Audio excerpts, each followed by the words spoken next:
Ohio State comes in once beaten, and the Buckeyes now must play the role of spoiler in Pasadena. The Rose Bowl is what we prepared for all year. That's what all the running is for. That's what all the practicing is for. Now we're in the Rose Bowl. It's time to go out and do it. ASU is going to meet a great Ohio State football team who's going to be hungry, fresh off a loss. If we don't have an opportunity to win the championship, we're going to try to spoil somebody else's opportunity. Arizona State's perfect season means their title hopes are still alive. It's been a decade since their last reign. The Phoenix again is ready to soar, eager to bring the glory back to the Valley of the Sun. This game is all it stands between the Sun Devils and a season of destiny. Me and my team, this game means we're finally one step away from reaching the ultimate goal, and that's to win the Rose Bowl. To be remembered as part of that game is something that me and my teammates remember for the rest of our lives. It's the Rose Bowl, the granddaddy, and this year the stakes have been raised.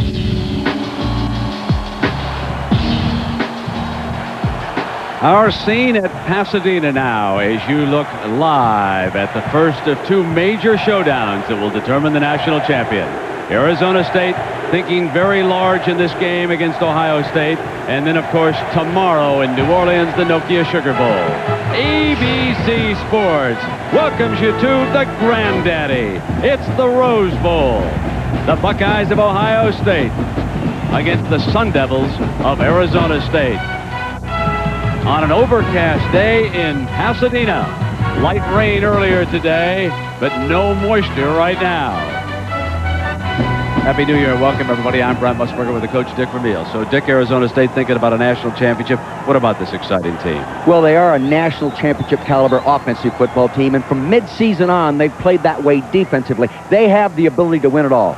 And what about the Ohio State Buckeyes? Sorely disappointed about losing again to Michigan. I know it. They've tapered off at the last couple games offensively. Defensively, one of the better teams in the country. Opening up the game plan offensively. Look for them to be more aggressive offensively. And, of course, John Cooper's record in bowl games is not good either. Only 1-6. He wants to do something about that right here today against Arizona State. And just a short time ago, the president of the Tournament of Roses, Bill Johnstone Jr., led the entourage onto the field in celebration of this great pageantry. Bill there on the left-hand side with his lovely wife. And there is our queen, Queen Halferty, who will attend the University of Southern California next year. And two very celebrated Grand Marshals, Shannon Miller on the right, and the great Carl Lewis on the left-hand side. So our stage is set, and now we'll turn it over to Arizona State and Ohio State in a moment at the Rose Bowl.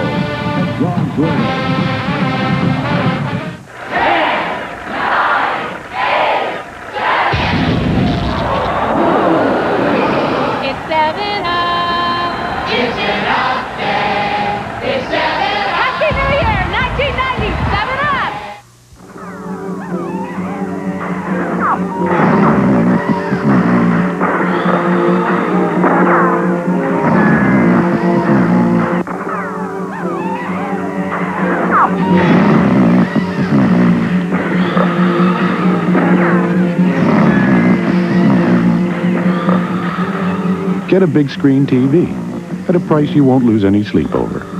Circuit City, you can't get a lower price. We guarantee it. The patch that revolutionized the way people quit smoking is here. Nicoderm CQ. Don't need a prescription anymore. Smart choice. What makes this one such a powerful help? Nicoderm CQ puts the highest level of medicine in your system. A steady stream helps calm cravings and stays with you 24 hours if cravings come when you wake up. You bring a commitment. Nicoderm CQ brings the rest. The power to calm, the power to comfort, the power to quit successfully. Let's get real. Brakes stop your wheels, but tires stop your car. Goodyear AquaTread 2 has a deeper, wider aqua channel than the original AquaTread to sweep water away for outstanding wet traction. AquaTread, only from Goodyear.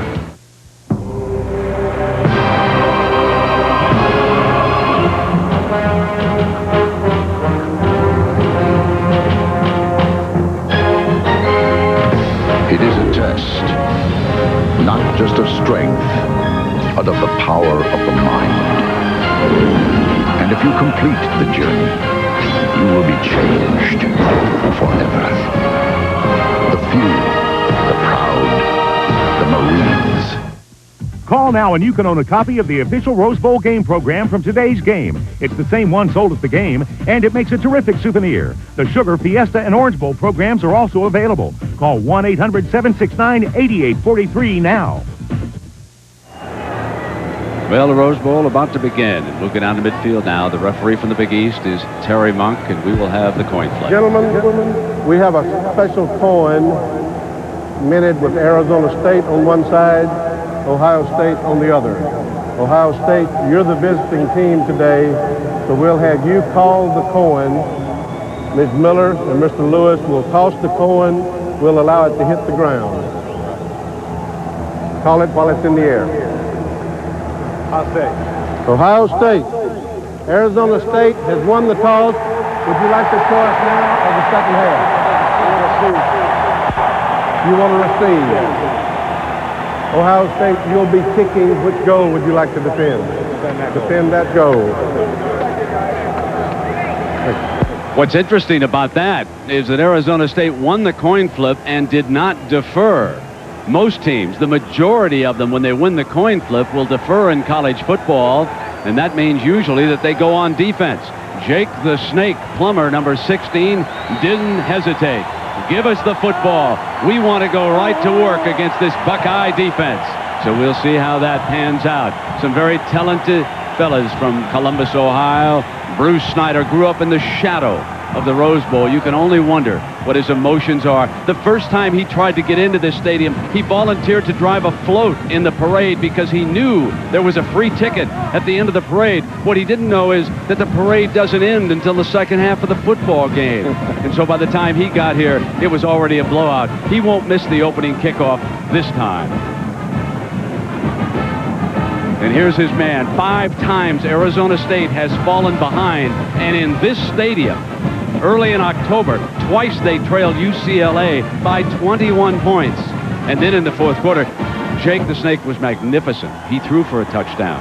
He ran for a touchdown. He caught a pass on a throwback and wound his way into the left end zone for a touchdown. It's a team that is much greater than its parts. And on the other side, you can wonder what the emotions are for John Cooper. Here's a man who 10 years ago brought the Sun Devils of Arizona State into the Rose Bowl. And who did they play? And who did they beat? Michigan. That's one of the reasons why he was hired back at Columbus. And now he brings his second team in here today. Nervous. His coaching staff has to be juggled for this particular game. 2 members of his staff are going to move on to become head coaches. Now he'll watch the reason why. As you see, Mike Jacobs on the left-hand side. He will call plays today. Walt Harris will be on the right, and he, of course, is the new head coach at the University of Pittsburgh. So a brand new man. He used to help out Major Harris back with Don Nehlen in his days when he was at Morgantown, West Virginia. Andy Stamp, and there is Terry Battle. When we were here in early October, he hauled one back 99 yards. He's returned 2 kickoffs for touchdowns. We're underway in Pasadena. And here comes Battle. Hole in the middle. 33-yard line, and it's time for Jake the Snake to go to work. What a wonderful record he has. It was early in his freshman season that he stepped up as the starting quarterback, and that makes this Rose Bowl his 40th consecutive start with 64 career touchdown passes at Tempe. Arizona State, the 33-yard line. So coming out with that play called on the sideline, as they plan to do, Plummer with a few words for Battle. Let's see if he's going to get the first carry. It's going to be a short setup pass, and it is complete to the 42-yard line. Lindsey Jackson, the wide receiver, as we meet the backs and receivers. Lindsey's number 83. Battle, of course, is 8. Keith Poole is the favorite receiver of Jake. He's number 3. Steve Bush, he was injured earlier this season, number 82, a good tight end. And Jeff Hawk. Wait till you see the incredible Hulk when he's on the field, set up that blocking. Dick, what about the plan here unfolding for the Sun Devils? Well, Dan Caseta, the offensive coordinator, wants to open quick, fast tempo, just what they're doing right now. They're going to use their entire package early. The Incredible Hulk is short of that first down, but he kept going. He just refuses to yield. And on the second effort behind this offensive line, he reached out toward that first down marker. Now the offensive line is not celebrated except for number 74, Juan Roque. But keep an eye on Gray Rugamer, number 51, over on the other side, the right tackle. He has a Rose Bowl legacy to follow here. That story will develop today. Kyle Murphy, number 56, a very good guard. Dan Cazzetto, offensive coordinator, talking with him. He's very excited about the approach. They always come to run, but they plan to run later. They're going to open up their game plan. Multiple formations, movement, run both backs, reverses, screens, quick screens to wide receivers. They've got the whole package, much of it programmed in this first series. Two tights is a signal from Bruce on the far side. All calls go through Bruce Snyder. He doesn't make them, but he has the right to say, hey, let's try something different. He will set the tone. So it will be 3rd and inches, and that's why Coach Snyder opted to go for the muscle up front. Give himself a couple extra blockers against the front. They don't like to run with Jake on the quarterback sneak, so look for him to hand the ball off.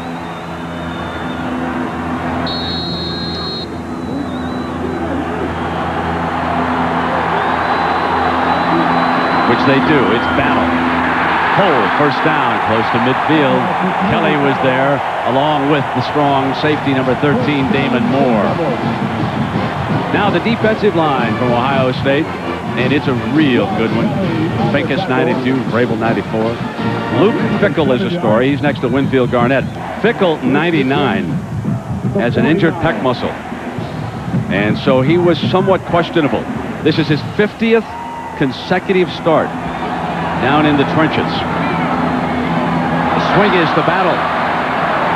Slides down, but he crosses into Ohio State territory, and the nickelback, Antoine Winfield, number 11. The linebackers from Ohio State, and they include the freshman of the year, Greg Belisari, the veteran, number 30, along with Ryan Miller, are outside, the big cat. Andy Katzenmoyer, familiar number. And there you see Belisari. There is number 45, last worn here at the Rose Bowl by a fellow by the name of Archie Griffin. Back-to-back Heisman trophies he won at Columbus.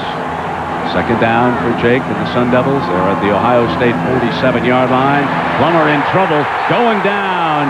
And the big cat, Andy Katzenmoyer, rolls in with the game's first sack. They went to a blitz on the slot side, Brent. They brought the corner, number 11, rolled up on the slot. That's Winfield. He's the nickelback. And they brought Katzenmoyer, called him correctly. They want to rush 4 guys to one side. You'll see this from the left side of your screen. You'll see number 11. Flash, here he comes. Hard to pick him up. See, Roque, number 74, trying to determine which man to pick up. Roque didn't make the decision quick enough. Now it is 3rd down and 14. The ball at the 45-yard line here. Snake's going to throw the swing to Battle. Battle just beyond the original line of scrimmage. And Arizona State forced to punt.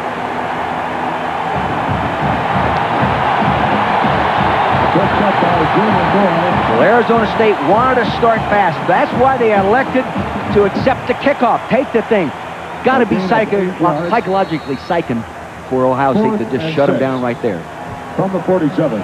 He's a good punter, Lance Anderson. He's a senior from Apple Valley, California. Many of the youngsters on the Sun Devil roster out of the state of California. There's another good freshman, David Boston from Humboldt, Texas.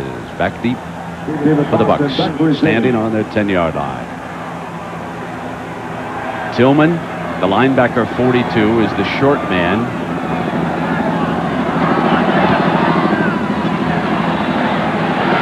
Boston at the 15, can't shake the first man who is down there, and he goes down short of that 20-yard line. Kevin Tomasini did a great job on that one, Brent.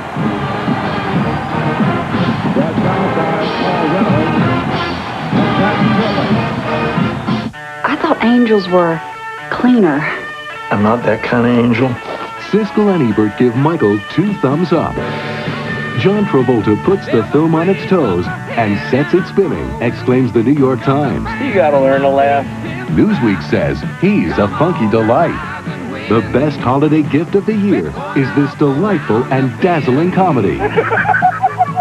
Michael, the #1 movie in America, rated PG. Now playing.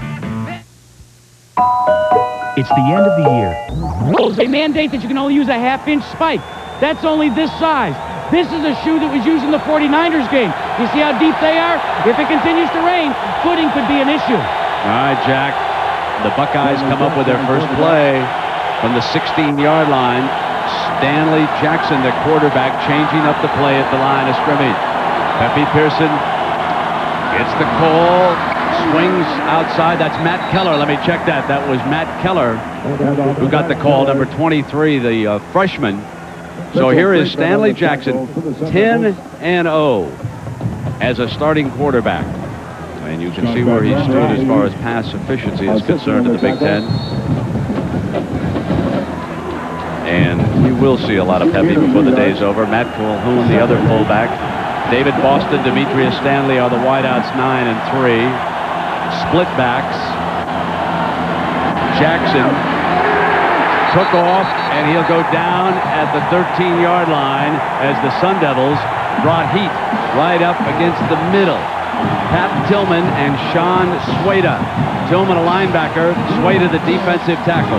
See, they also brought the inside linebacker and strong side linebacker, and he had no place to step up inside. They forced him up inside. Now you'll see the maroon jersey just collapse that, and Rogers on the other side that time, Brent, got help inside. They tried to block him with the guard as well inside Orlando Pace.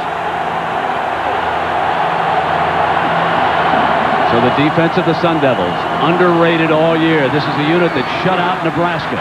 Jackson takes off, nothing doing. He is down at the 12-yard line.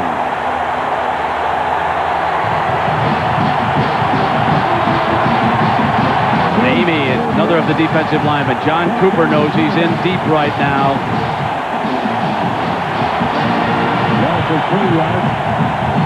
Brent Bartholomew will punt from the Buckeyes end zone. And Fright Night Friedman with a few words before he dashes out onto the field. And he came back off, and words of encouragement from the defensive coaches for the job he has done with J.R. Redmond's eyes back deep now, standing right at midfield. This could be a good field position for the Sun Devils. Bartholomew was able to boom it out of there. Did very well with that punt as it rolls dead at the 41-yard line. But Cooper must be concerned about the Buckeye offense. You're looking at Keith Poole's older brother, Mark, a promising athlete in high school. He was the man that his little brother looked up to until a tragic automobile accident in high school made him a paraplegic and confined him to a wheelchair. Keith always looked up to his older brother, Mark, and then when he saw the accident, he said, "I'm quitting football." And it took his older brother, Mark, to convince Keith Poole to come back and play at ASU. And the way he did it, he said simply, "Don't waste the talent that God has given you." And Jack, Keith has certainly come on from that inspirational guidance from his brother. The leading receiver of these Sun Devils battle on first down for a yard. Greg Belisari makes the stop on Battle. So the key storylines are certainly going to concern the two corners. Sean Springs, number 24, and Ty Howard, number 2. They play man-to-man. They allow Fred Puggage to blitz a lot because they will take the wide receivers. And Springs goes over now to bump on Poole on the far side. Backs off a couple of yards, gives him 7 yards. Jake looks in the other direction, slipped, incomplete. And that was Jackson. Let's see Jackson. If that slipping is an indication of problems to come, there hasn't been much water on that field. Here we are right at the start of the ball game. Tighter coverage. They plan to pressure with those corners a little bit more. You can see the tight coverage right here. They're going to go ahead and challenge them. By doing that, you can free your safeties to go ahead and attack the run inside. Buckeyes go nickel. Winfield on the field. 3rd down and 9. Battle set way behind Jake. It's throwing blitz, and there was contact in the neutral zone. Game plan-wise, Cazzetto, offensive coordinator, using 3 hard counts before he calls the audible. The hard count, the 3rd one, pulled him offside. Dan Cazzetto right there. Very fine offensive line coach as well. Dead ball foul. Contact by the defense. 5-yard penalty. It will remain 3rd down. See, they're using this technique to try to take a little off the intense rush of Ohio State down 4. The 5-yard penalty. So instead of 3rd and 9, it is 3rd and 4. The ball at the 48-yard line. 3rd and 4.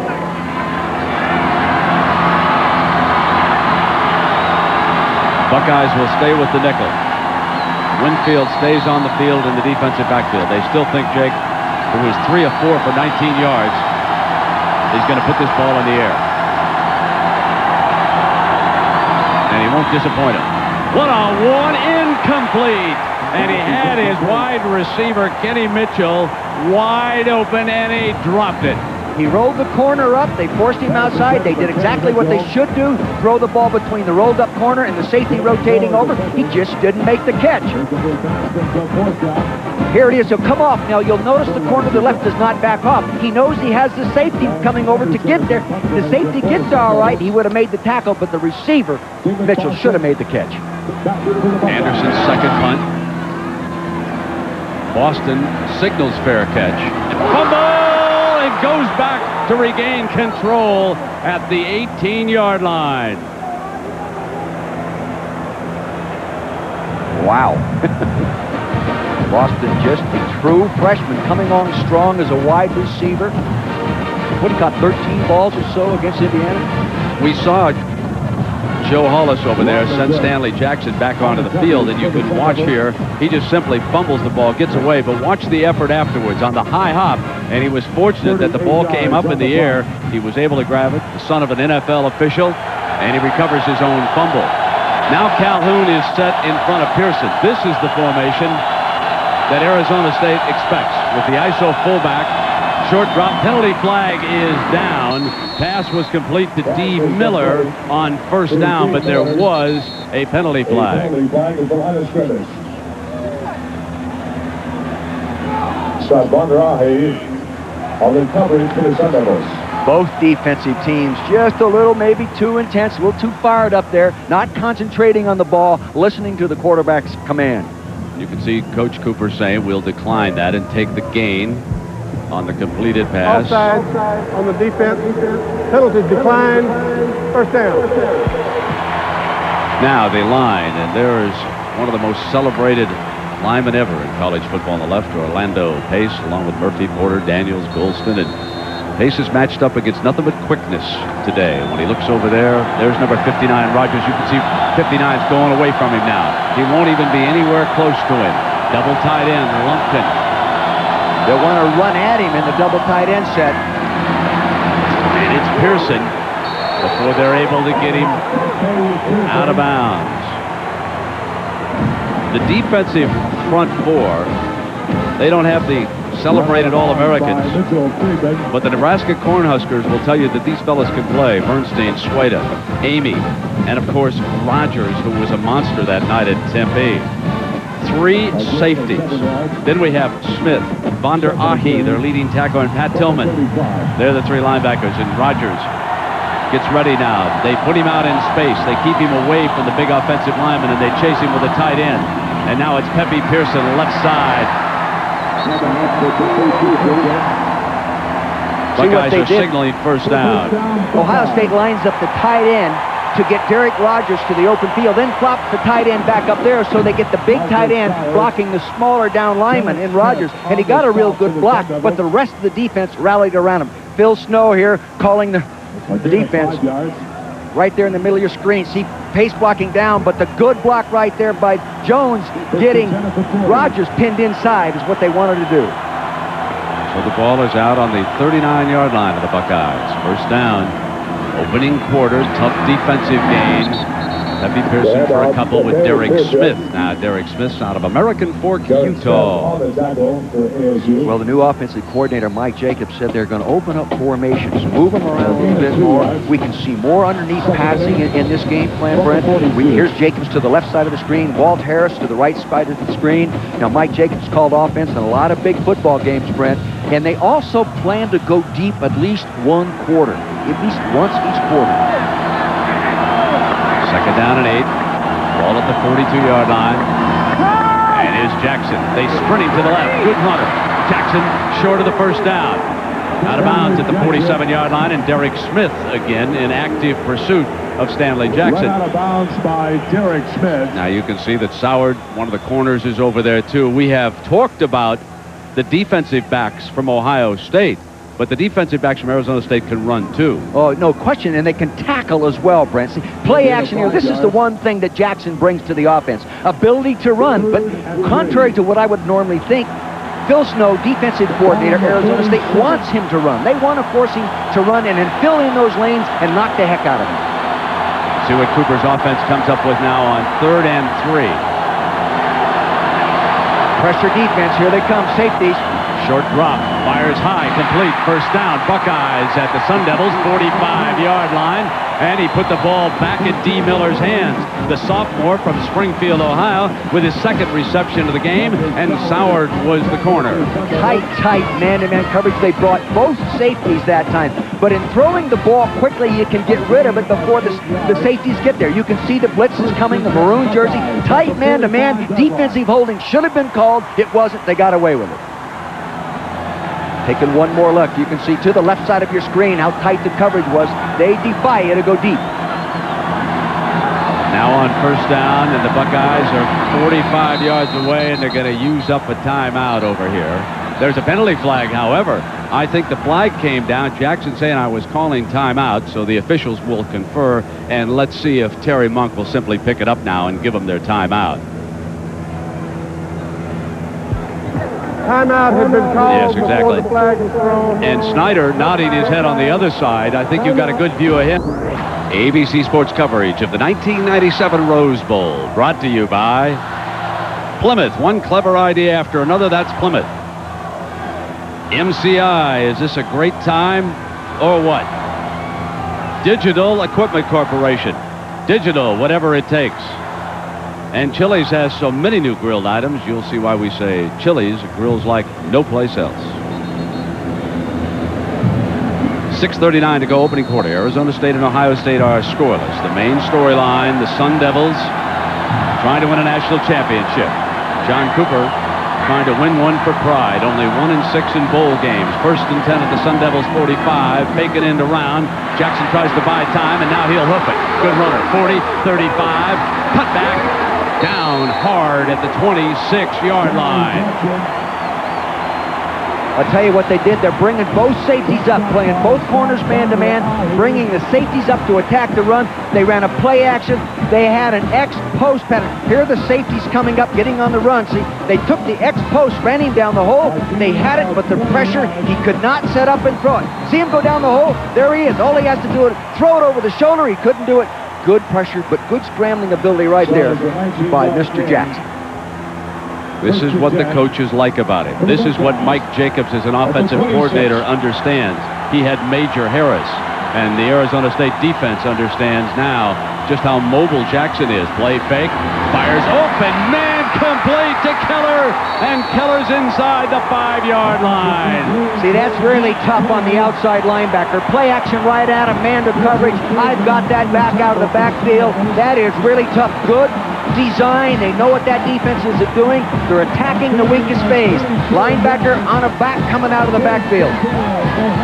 Play action first will freeze that linebacker. See that little token fake to the left side of your screen? You'll see there he is coming out of the backfield. The linebacker bit on that action fake. Tough not to do it. They do it every Sunday. You know, he was slipping too, wasn't he, folks?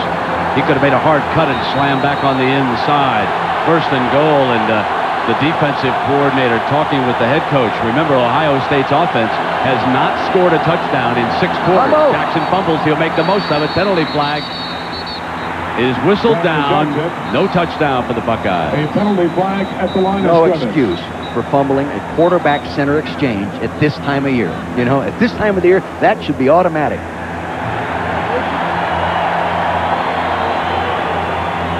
Bruce Snyder says, well, I'm glad you did it anyway. Phil Snow, defensive coordinator right there, makes all the calls. Before the snap, movement on the offense, 5-yard penalty, it will remain first down. Big Juan Porter is the snapper. He's been efficient all year.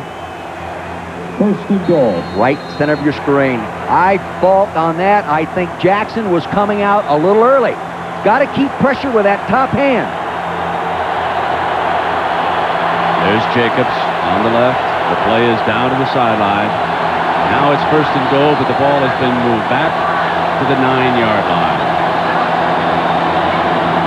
Jackson, receivers covered to the left, in trouble, throws incomplete, and that was very dangerous. Soward went diving for the ball in the end zone.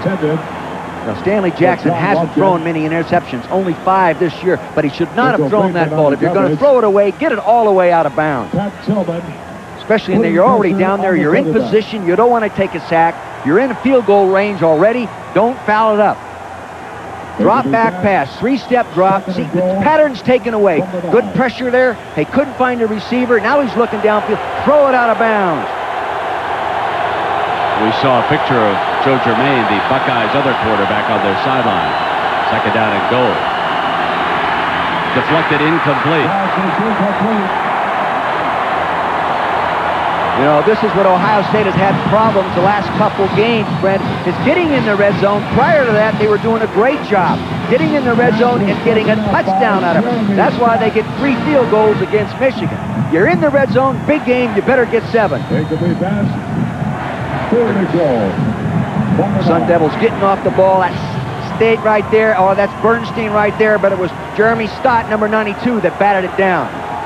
Big young defensive lineman out of Bakersfield College, played offense in Bakersfield. They were trying to set the screen behind Orlando Pace on that side, and now they come up with a 3rd and 9. Jackson with good time, couldn't find anybody, and he's got to take off. Fires to the corner, and the Buckeyes wait for the signal down there. Yes, touchdown! There was a conference down there before the official signaled that David Boston had made a legal catch in that corner of the end zone.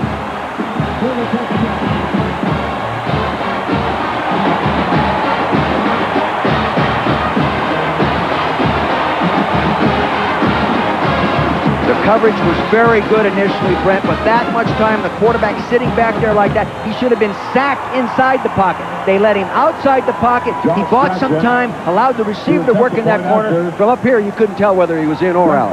And they did hesitate on that, didn't they? Josh Jackson with the punter, Bartholomew holding. And it is just good. So the Buckeyes strike first here in the 1997 Rose Bowl. See Boston doing a real good job of working with the quarterback, and they coach that kind of stuff. There he's got that left foot in. Good job. NFL no good.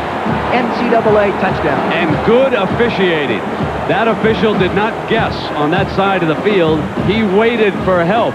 And another official said, yes, Boston's foot was inbounds. That's a touchdown. Timeout at the Rose Bowl. Followed by Steve. At least what Bruce Snyder told us, he doesn't mind being behind early because it defines the rest of the game plan. They know what they have to do.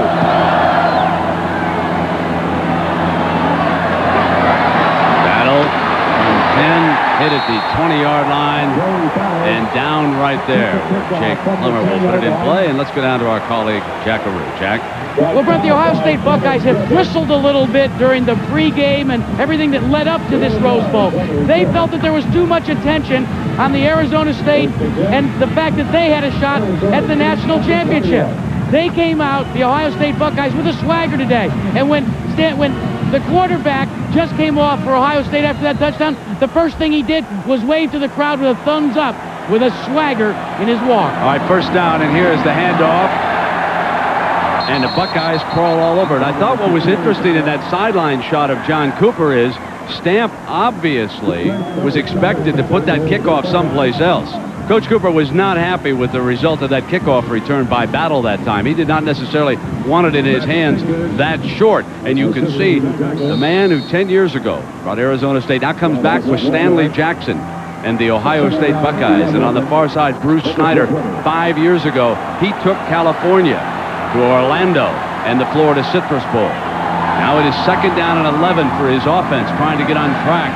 And Plummer on the sprint is down at the 15-yard line, and there's the big cat rolling again. Boy, can he move inside out. See, they were in a bare defense. Inside of the defense was covering all the offensive people so no one could get to him. He just tracked that down inside out perfectly. Good job. Here he is, linebacker. He'll just go inside out on the play. Tracking it down. See, no one can get to him because all the offensive linemen are covered by defensive linemen. Good job. The only thing he didn't do fundamentally sound was get his hat across the bow. And this young man, 245 pounds, and can he run? And you no longer have to call him a freshman. He's just one heck of a linebacker. On 3rd and 15, Plummer in trouble again, the Buckeyes. Pincus was coming from the backside. Belisari was there, too. They are pressuring Fred Puga's defensive coordinator said we were going to come after him. That's causing confusion. Now they're talking to the coordinators on the sideline about solving some problems. Fred Puga said, hey, we're going after him. That's what he says. The only touchdown we've given up in the red zone is we've played zone. He said we gave up 2 touchdowns against Purdue. The first 2 times they touched the ball, we were in zone. Today we're going after him with Maine. Boston back deep. Boston standing in midfield. Right on, you don't hold them. Anderson steps over to the left. Made a good pickup on that snap. Neither of the snaps have been very good the last 2. And Boston now weaves his way back into Sun Devil territory at the 44-yard line. So with their last series, the Buckeyes moved 82 yards in 11 plays to take a 7-0 lead. They will not have nearly that far to travel when you come back.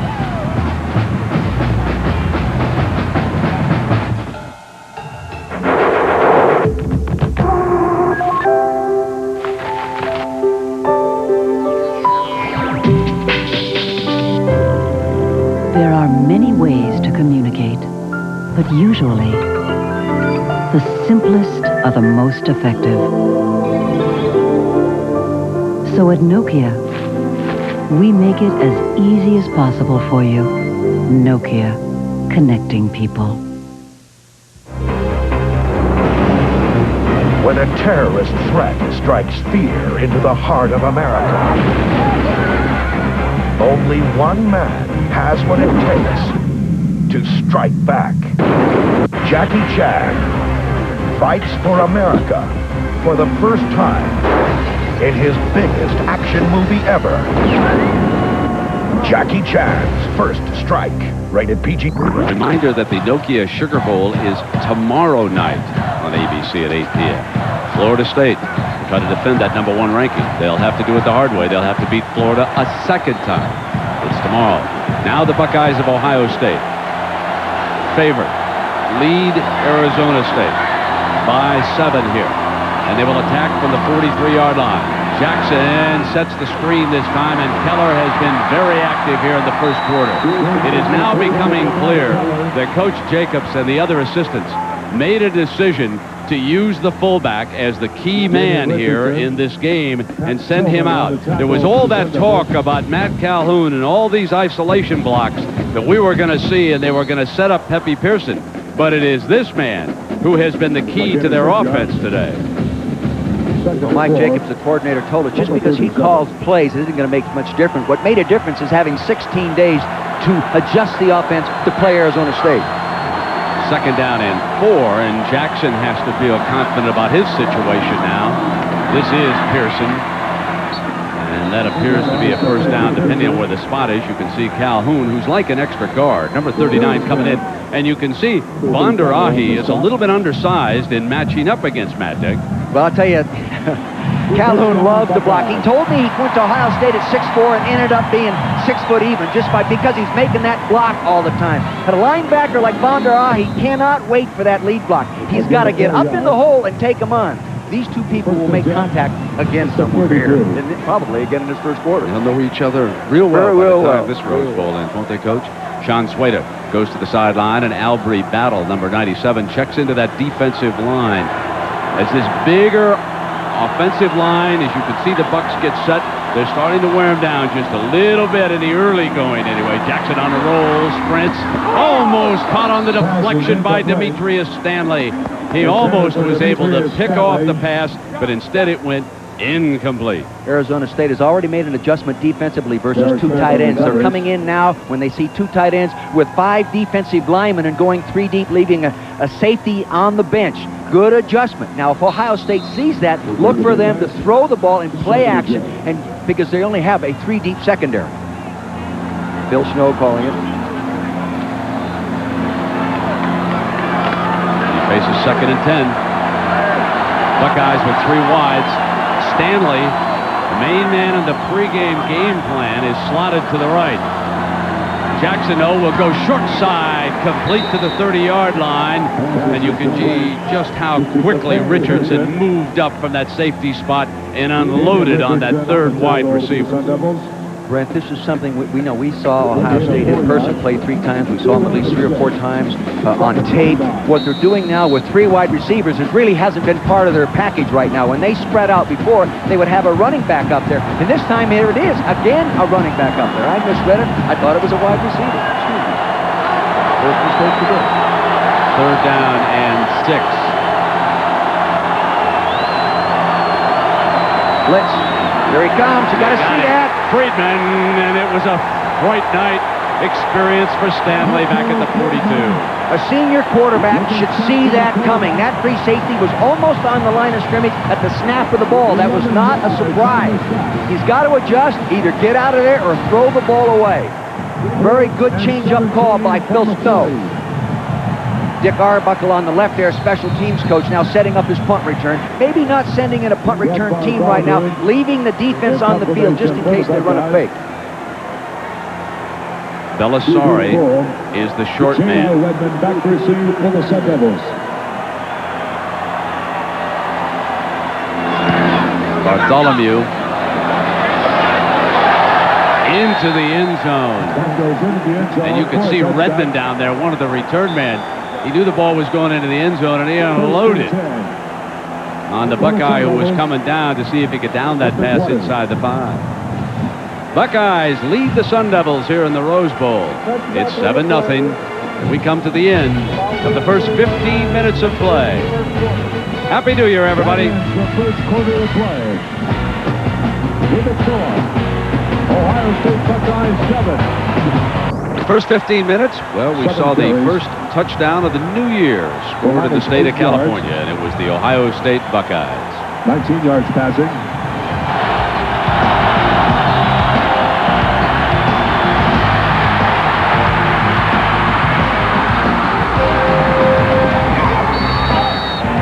Left foot was in. After the conference, the touchdown. Now, Jake the Snake and the Sun Devils, who are having trouble against this defensive line, wanted to go long, and that was Sean Springs, who was locked up with Poole. That's the matchup we will see all day. Number 24, his father, once played running back with the Dallas Cowboys.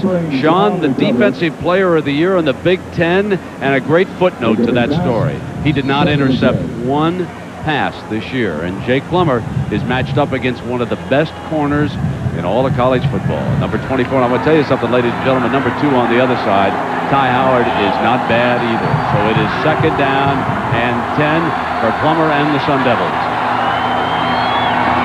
Battle. Bounces off the first tackler, but Belisari cleans it up after Ty Howard made the initial hit.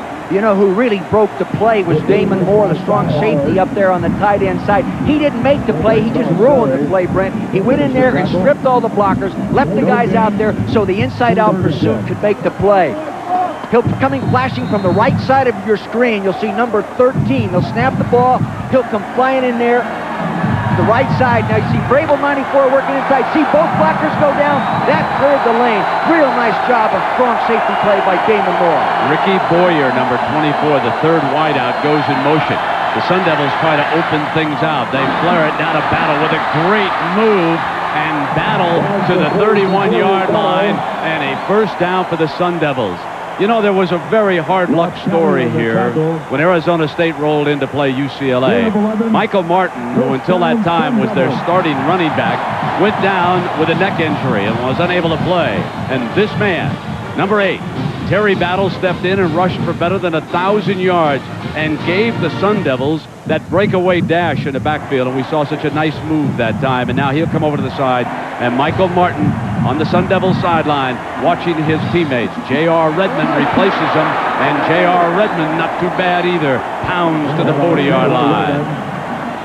There they go, running their version of the isolation fullback lead. Big old Jeff Polk, number 44. He goes in there and takes on Katzenmoyer. He was in the right side, just nailed, and the play broke back. 45 Katzenmoyer goes into the hole, slides, bang, he doesn't get the block. The other linebacker absorbs the block, opens up the hole. But he did move Katzenmoyer in the direction of the fullback. Look for divide action coming up. 2nd and 1, and Polk steps off to the right. If they come back power, but they send a tight end, Kendall, over to the other direction. Play fake, and Jake's going to roll left. Tight end's a safety valve, tries to throw the block, and Jake's got a first down at the 45-yard line. Mike Grable, 94, looks awfully quick coming inside out on that to make the play. Yes, they made the first down, but Grable really looks fresh. Last time I saw him play against Indiana, studied him on the Michigan film, he looked like he was a little bit worn down. He plays so hard on every snap. Had a nice visit with his mom and dad, Brent, at the parents' luncheon yesterday. Dad's a principal of high school, mom a principal of a middle school. So nice to see all the families who come out here with their youngsters to the Rose Bowl on first down. Jake now rolling, just sprinting out to the right-hand side. So what now the Sun Devils have decided to do is, against that enormous pressure up front by the Buckeyes, they are simply having Jake Plummer move the pocket left, then move it back on over to the right. Now what Fred Puggett will do to counter that, Brent, instead of blitzing inside, he'll bring outside linebackers off the corner and try to lock the quarterback inside that pocket. There's Fred Puggett. Now scratching your nose may not be a signal. You know, it's allowed to itch. You're allowed to itch on the sideline. Jack Arute, Michael Martin down there. What's his status? Will he be able to play next year for the Sun Devils, Jack? Well, let's ask him. Michael, what is your status for athletics next year? Oh, I'm full go next year. I'll be ready to go in the spring. How tough is it to sit out this Rose Bowl, though?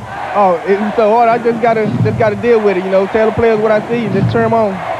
What about the attitude of this team?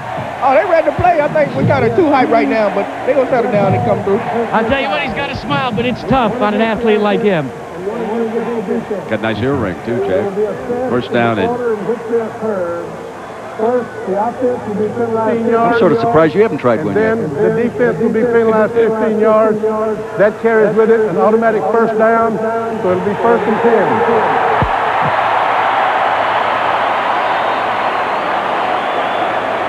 Explanation time.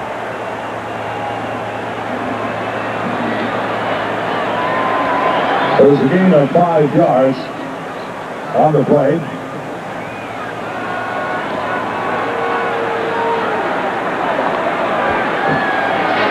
First and 10 for the Sun Devils, the 48. So after Terry Monk sorted everything out, it'll be a first down for the Sun Devils at the 47-yard line. A personal foul on both teams. Movement. The hard count's getting them. They better stay with it. Coming into this ball game, Arizona State used a lot of very quick counts, come up in the line of scrimmage and go, and they were going to change up, and that change up is effective. Dead ball foul, offside, defense remains first down.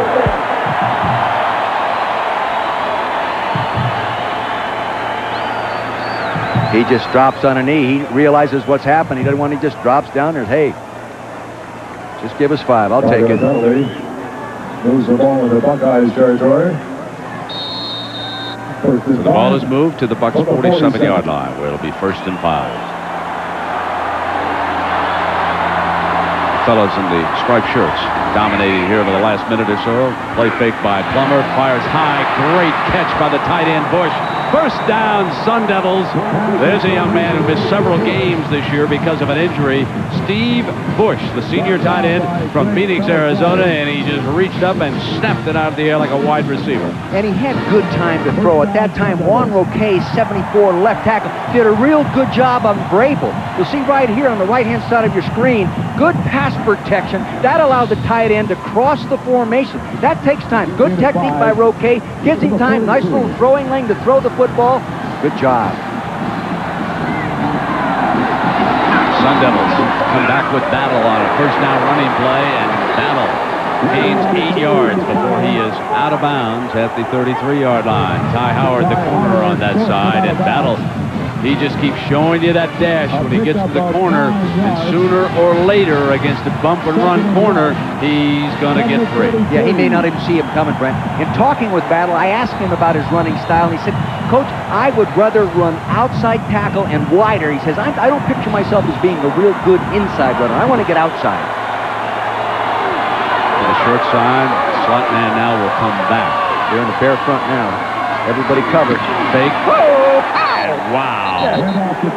Katzenmoyer comes up big on that play. See, in that defense, you cover all the offensive linemen with defensive linemen. No offensive lineman can get on this gorilla, and he just moves in and pops the play. He should make that play. Nobody can get to him with that scheme. See, he's free to slide right in there and pop it. When he hits you, he normally has his knees bent, his back straight, and he'll knock you on your back. J.R. Redmond. He's the fellow who threw that pass back to Plummer. He's in as running back. He's replaced Battle on 3rd and 2. He flares over the middle, and first down, Sun Devils. Devin Kendall, the senior tight end from Fremont, California. So on this drive, the senior quarterback, Jake Plummer, involves 2 tight ends.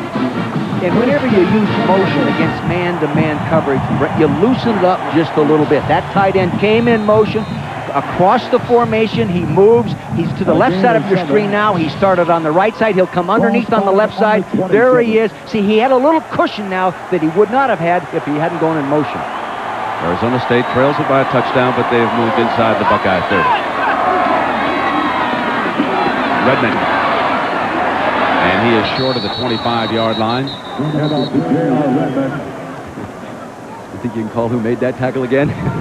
The Cat. The Cat. And that was counteraction. Now, you'd think a true freshman playing inside linebacker in a Rose Bowl might be fooled a little bit by counteraction.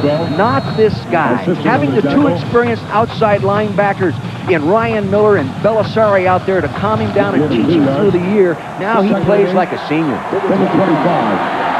Jeff Wilson checks into that defensive line.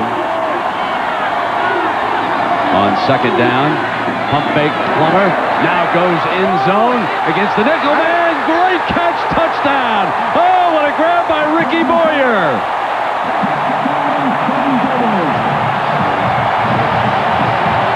Winfield can't believe the catch that Boyer made in the end zone. He thought he had him locked up.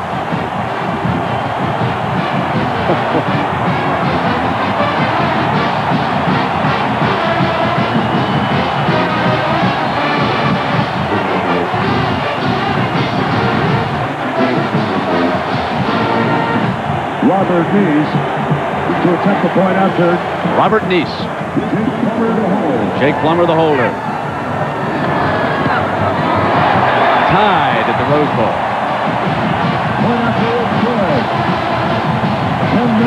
Again, the use of motion by a receiver, loosening up man-to-man coverage. A little pump fake right there. Boyer did a good job of looking back over his outside shoulder. And he is a CIF sprint champion, so if he has to turn it on and make it, whoa, my gosh, that didn't look like he caught the football. I'm not sure he caught that football. Woo. That boo you hear, ladies and gentlemen, is from the folks from Columbus. They're watching it on the big board out here, and they see that ball touch the ground, too. 2 things could have been called. Pass interference could have been called as well. So the first big break of this Rose Bowl game goes to Arizona State. We're tied at 7. Ricky Boyer coming down the sideline. Good concentration on the ball. both of them looking back at it. Now he has control of it. I'll tell you, that is not a completed pass. Not a completed pass. You may have been able to call pass interference on that. Now they could say, well, he's looking back at the ball. I don't know. I think that they should have called pass interference as well. Lance Anderson. Let me just... Winfield says, I can't believe it. Great coverage by the cameraman. Yeah, excellent job. Demetrius Stanley and John Springs. Lance Anderson, nice catch though. For a while, yeah. It'll show in the record books. They've had some plays like that in the Rose Bowl years past. Anderson, fielded by Sean Springs, the defensive back, handling the ball. 25 alley, and out of bounds at the 34-yard line.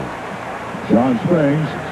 So the Anderson Consulting World Championship of Golf, that's the year-long event that features many of the world's finest golfers. Match play, Scott Hope from the United States, Greg Norman of Australia, Sam Torrance of Great Britain, and Sasaki of Japan. The winner, ladies and gentlemen, $1 billion.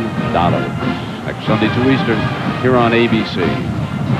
First down and 10 for the Buckeyes. The game is now tied at 7. At Orlando Pace. 3 wide receivers, Brent.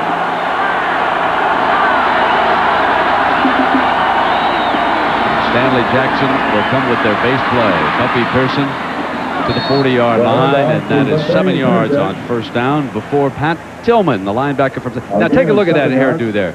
He hasn't had a haircut since he was in high school. He's a 3.87 student. And obviously, he spends much more time in the library than he ever did the barbershop. When you visit with this guy, though, you can't help it. Like him. Craig Janoff and I, our director in this ballgame, we sat and visited with this guy. When you leave after talking with this guy, you're fired up. He's got that sparkle in his eye. He loves to play the game, Brent. Second down and 3. Fullback offset to the right, and they'll run Pearson in that direction. Lumpkin was also over there. The Buckeyes brought power as they rush ahead for a first down. That's also a series that's been activated for the Rose Bowl that they used early in the year, and then they dropped it, and they recognized they needed something that would freeze that inside linebacker and get the ball going away. John Cooper doing a good job of adjusting and trying to get a little more spark in that offense. This guy right here can give it to you, Brent. They said he had 15 days of real good practice. They didn't start him against Michigan. He was 10-0 going into that ball game, as you said. But he can run as well as throw. Jermon Jackson checks in for his first series, and here's the draw fake. They usually use Jackson on the draw play. Now, Stanley faking, got a man open, got him at the 25-yard line, incomplete. Buster Tillman going to argue that he had control. He said, under the rules that we've established in the Rose Bowl, that clearly was a catch. Buster Tillman doing a good job. All coaches teach a secondary reaction to a pattern when the quarterback gets outside the pocket, comes your way. Usually the widest guy breaks and goes deep. Now there's Tillman. See, he sees the quarterback coming in his way. A scramble drill. Here he is to the left side of your screen. That looks like a better catch than the other one. Looks like he had it. Yeah, he looked like he had his hands under it, but I don't know anymore. Jason Simmons was the defensive back on that side, and he was the fellow who was fooled. Second down at 10 now. Stanley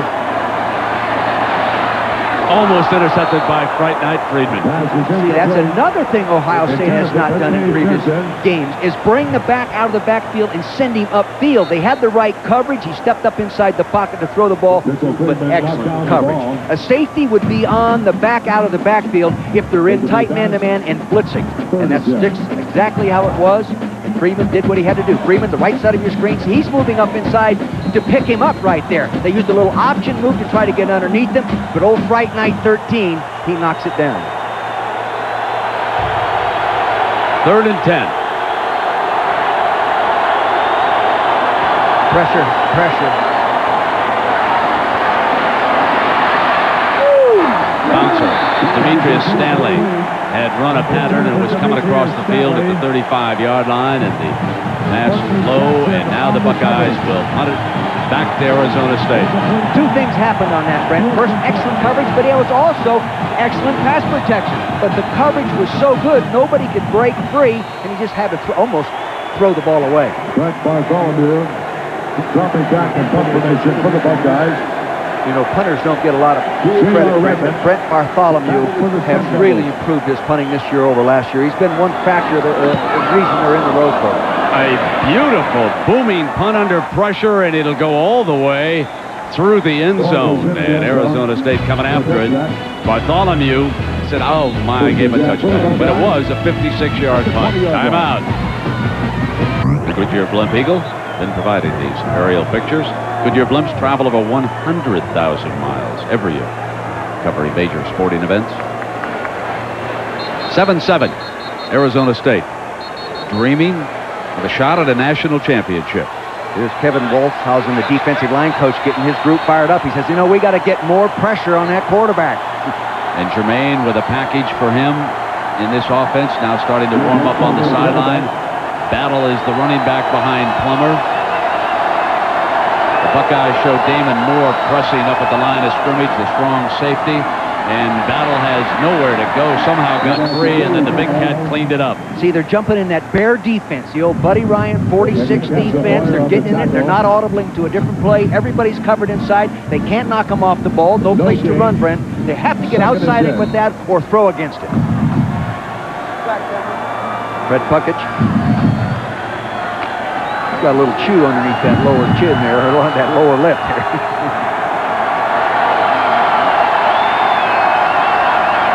Second and 10.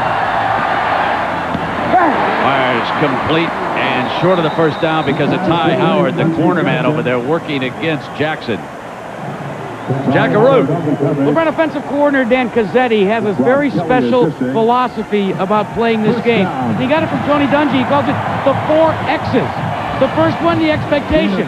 That, of course, would be to win the Rose Bowl. The second one, and this is most critical if you intend to win, that's execution. Third one, excuses. Don't have any, and you won't need the fourth X, explanations. Sounds good. I gave Ty Howard a little bit too much credit, and the Sun Devils get a favorable spot. And now Boyer squeezes back through for 5 yards with Vrabel and Moore hanging on. And so Boyer with a first down run. Dick, you can see the offensive line's confidence start to grow. Arizona State in its first couple of series had trouble solving the math and what the Buckeyes were doing. But now they're starting to come off the ball. Roque and Rugamer, the 2 tackles against Cooper's defense, and they're doing a much better job down there. Well, they loosened them up too, Brent. You know, moving the quarterback outside, spread formations. The toss fumble, Battle goes back, loose ball, still loose, and now he's got it. He regains control, and for a moment, it looked like Luke Fickell might recover the free football. You know, and initially they had a play going, but it doesn't count if the running back doesn't catch the football. Roque had pulled at the left tackle position and kicked out and had given him a running lane up inside, but lost concentration on the ball. First things first, Mr. Battle. See, right there, good pitch. He's got to take that ball. See, he's looking out in front and watching where he's going to run with the ball before he seeks the ball. Wow, he's lucky he got it back. Third down and 9. Belisari up on the line defensively, and he's coming. And so too was Kelly, the safety blitz. When Belisari moved up on the right side, they were able to pick him up, and that just allowed Kelly to come right up the middle. For some reason, they're ignoring the bare front defense, Brent, and they're not audibling, and they can't handle that kind of pressure. They haven't been able to run against it. They haven't been able to throw against it. You have to get rid of the ball quickly. Here it is. See, there's pressure all over the place. There's Kelly coming there to the right side of the screen, and they use all fronts, and they blitz from them all. Anderson's punt bounces in front of Boston, and it will be down by the Sun Devils. Ball will be spotted at the 29-yard line. You can see the official. And let's take one more look at this sack, because you will see how the linebackers at Ohio State operate. Belisari and Katsamoya with pressure, and Kelly says, oh, baby, a free shot at number 16. Let me have it. Timeout and pass. ABC Sports coverage of the 1997 Rose Bowl brought to you by Ford Taurus, more of what America wants in an automobile, and Fidelity Investments, where more than 7 million Americans trust their retirement savings. Josh Jackson warming up just in case he gets a shot here in the last 5:30 of the first half. Score is tied at 7. And the Buckeyes come with Michael Wiley, giving them some dash at that tailback spot. He'll be set behind Calhoun. Joe Germain is in at quarterback, so it's a new offensive set, and here comes Wiley. Breakout speed, 11 yards on his first carry of the game, and Simmons finally brings him down. And here's a young man who could have quite a future at that tailback spot, number 5. He's a freshman. He's from Spring Valley, California. See what they're doing now, when you go 3 wide receivers, they're going to go to a 2 deep. Well, that gets the safeties out of the run position right there. So the 3 wide receivers is loosening up the defense. It gives them a chance. They stun it out of the play. Fullback does a good job. And as you said, Brent, Wiley is a little nifty guy. Germain, perhaps a better passer than Jackson. With his package, he's in with Wiley. They use Wiley again. He sprints out to the right to the Sun Devils' 49-yard line. 3 more yards with Vander Ahe, Simmons, and Friedman all in on the stop. No, Wiley started out the year as a wide receiver. He was a great high school running back coming out of San Diego area. Ran for over 1,900 yards. And I really thought he should have stayed with it, but I think Tillman might have turned him back to the inside right there by constricting it like that. But I still believe there was hole up inside there. But you can see he's going to be a cutback guy, Brent. I'll tell you, number 13 might have been coming from that hole you were talking about, too. Could have been. Might have been a little frightening when you look in there. Second down for the Bucks. They moved the tight end over on Derek Rogers. They've been attacking 59 with the tight end. Wiley smashes right straight ahead to the 45-yard line. So the strategy now has been countered. Arizona State has flexed Derek Rogers off the line so Big Orlando Pace cannot get a body on him. That was Bruce Snyder's plan coming into the game. The Buckeyes are simply moving a tight end over on that side so that 59 does not get free. That's why we haven't called his name very much here. But what they did, Brent, with that, they had Rogers there, the tight end there, but they stunted Rogers all the way into the play. He made the play coming from the backside. They don't want to leave him on a 340-pound offensive tackle. Rogers is on the other side, away from Pace on this third down. He's picked up. Boston short of the first down. Fourth down for the Buckeyes. And here comes Bartholomew off the sideline. See, on those short pass situations, tight man coverage, Ohio State does not use a fade principle, in which I'm talking about. You take the short route and take it deep down the sideline and try to hit them 18, 20 yards deep. They don't teach that principle, so it's hard to convert a third and short situation on that kind of a pass, unless you're just more physical than that defender. So for Bartholomew, they send Keith Poole in as one of the return men along with J.R. Redmond. You can see Poole, number 3. And he will stand back at the left 11-yard line. So they protect the wings on Bartholomew, who booms it again into the end zone, and it's coming out on the 20. And Bartholomew with a little jump, disappointed again that he's banged his second straight punt into the end zone. Timeout. Ball responded at the 20. It's one of the most comfortable cars I've ever driven. People love talking about Ford Taurus. It's fun to drive. It really is. With Taurus, you fit in no matter what size you are. I'm big. I'm surprised by how much room there is inside it. Everybody in my family is big. Just turn the wheel a fraction of an inch. The car responds. There's a lot more room. It's designed so I don't have to search for anything. The seats feel like they wrap around you. It's a state-of-the-art car. Ford Taurus, the best-selling. Pacific time, all tonight on ABC. Arizona State and Ohio State deadlocked at 7. 2:44 to go in the first half of the Rose Bowl. Luke Fickell is out of the lineup right now. Jake Plummer with a first down. Swing Boyer and a foot race with Vrabel, who brought him down from behind. You see what I'm talking about, Brent? That quickness? You know, he is responding to what he sees, and his body is fresh, and he's moving inside out. 3-4 weeks ago, he may not have been able to make that play. Like I said, Boyer, the wide receiver. This was Battle, the running back, who had slinged out as a pattern. He makes the catch. Yeah, see now, Mitchell right there, number 82, whether Bush was going to try to wheel him off up there, and here comes Vrabel inside out. Good movement by a defensive end, playing his last game as a Buckeye. And boy, he had a great career. Now Boyer will come in motion behind Jake. And this is Battle again. Far outside, comes off of Moore, and Sean Springs' penalty flag comes down. at the 30-yard line as Springs was bringing him down. We'll see what the official on that far side saw with big Luke Fickell, who came in with an injured pec muscle in this game. 50 consecutive starts. They'd miss him in the middle of this defensive line. They would really miss him, but he's out of there right now because they're playing a nickel, and they're taking him out and using a better pass rusher against 3 wide receiver attack. Face mask, 5-yard penalty against the defense, assessed from the end of the run, repeat second down. Arizona State came in here, a penalized team, and the penalties are going the other way. So here comes Fickell with the left arm bandaged. Into the lineup now for the Bucks. On a quick count. Plummer to Poole, incomplete, and Shawn Springs, number 24, comes up big again. I asked him about the matchup. Is he concerned? He says, no, I respect Poole. He's a fine receiver. He has good leaping ability. He said, Coach, but I can cover, and I've covered good receivers in the Big Ten many times. Not a cocky guy, a confident guy with tremendous ability to back up any statement he makes.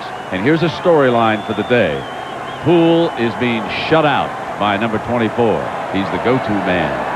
3rd down and 5 from their own 25.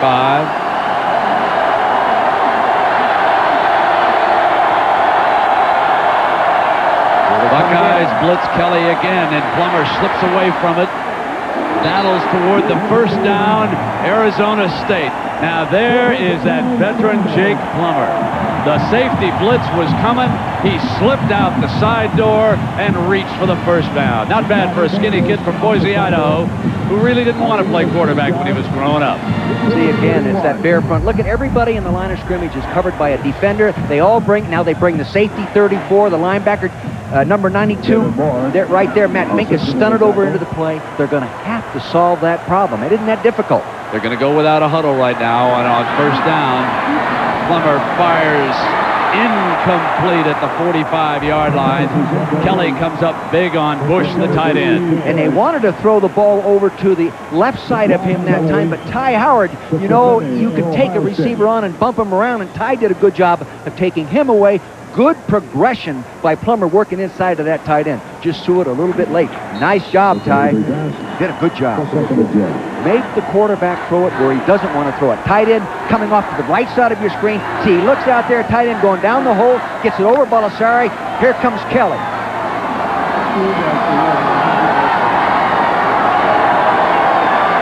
2nd down and 10. Move the pocket to the right. Incomplete.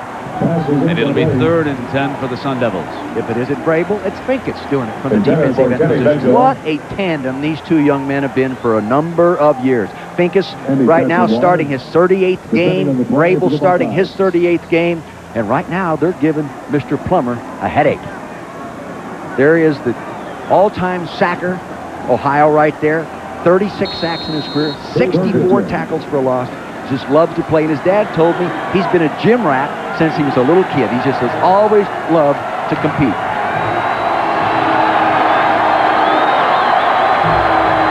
Third down and 10 for the Sun Devils. Plummer, incomplete. They will punt it away. Again, it was Kenny Mitchell working over on the right side. You know, Brent, if I were Arizona State, I'd go back to using some movement and loosening up that man-to-man coverage. Just don't line up and let them zero in and play tight man. Make them chase you and loosen up the coverage. And sometimes defensive teams audible to different coverages versus motion. In a tight defensive game, one of the things you notice being around college football is that sooner or later there will be a play on special teams. Something will happen on a punt or a kickoff. Here's Anderson. Boston is back. Big hop. Going to concede some yards. Bad mistake. He should get up there. A lot of yardage back all the way to the 20-yard line. 49-yard punt by Anderson. 52 seconds remaining in the first half. We're deadlocked at 7. 49 yards.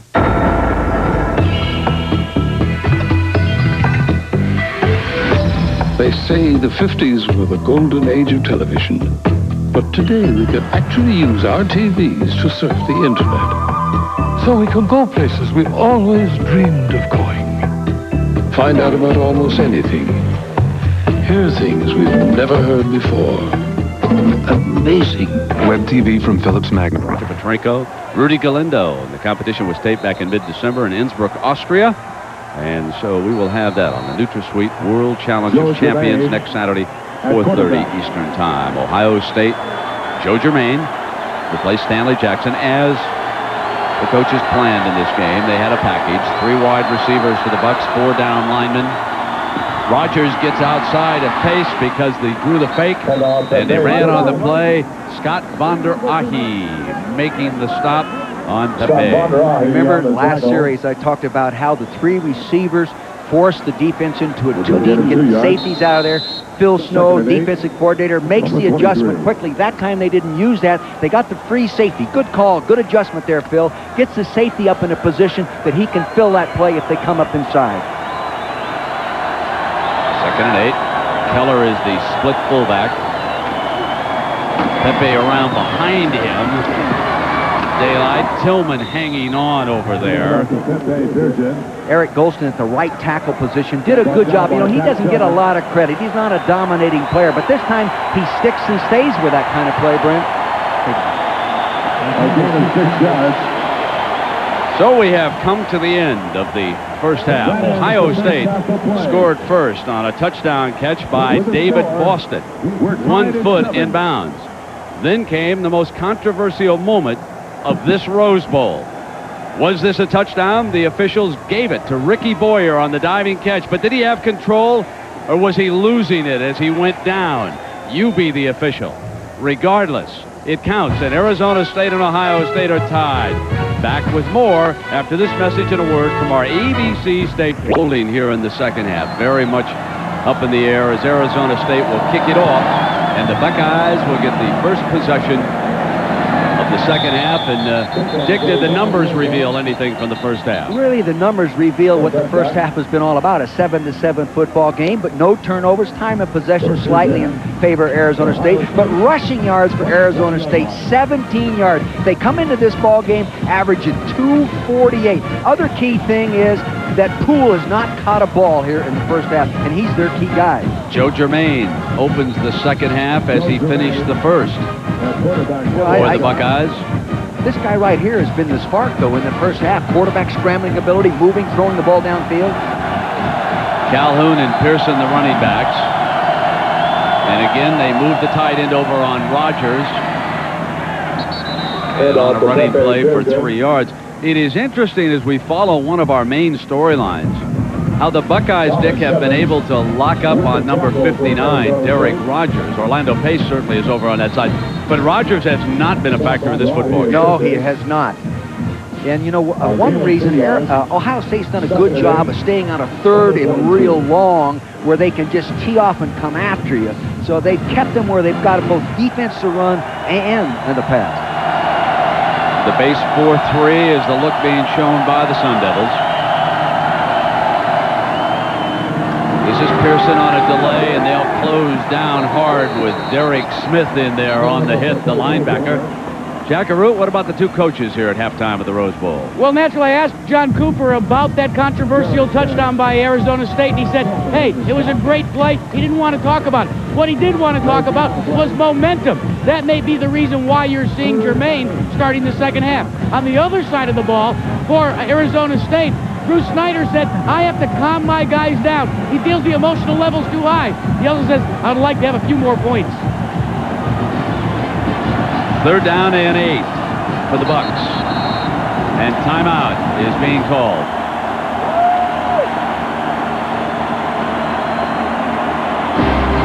The Buckeyes use their first in the second half. Cooper not happy about that, and we'll take a break. Time for a little break for the Snake. Hoping his defense can get him that football back. He doesn't look like he's too excited. I mean, he's very calm and relaxed. Derek Rogers flops over to the outside, just trying to get some daylight. It's like a pressure defense, and it is. They pick up Rogers, incomplete. Jermaine looking for the tight end, D.J. Jones, coming off the line, but the pressure was there. See, they loaded up 4 guys to the left side of the offense. They couldn't handle everybody, but Jermaine handled the pressure. He got rid of the ball quickly. He just didn't throw it accurately. If you're going to get rid of the ball quickly, you still have to get your feet set to throw the ball. Dropping back at punt formation. J.R. Redmond. 4th down and 8. Bartholomew.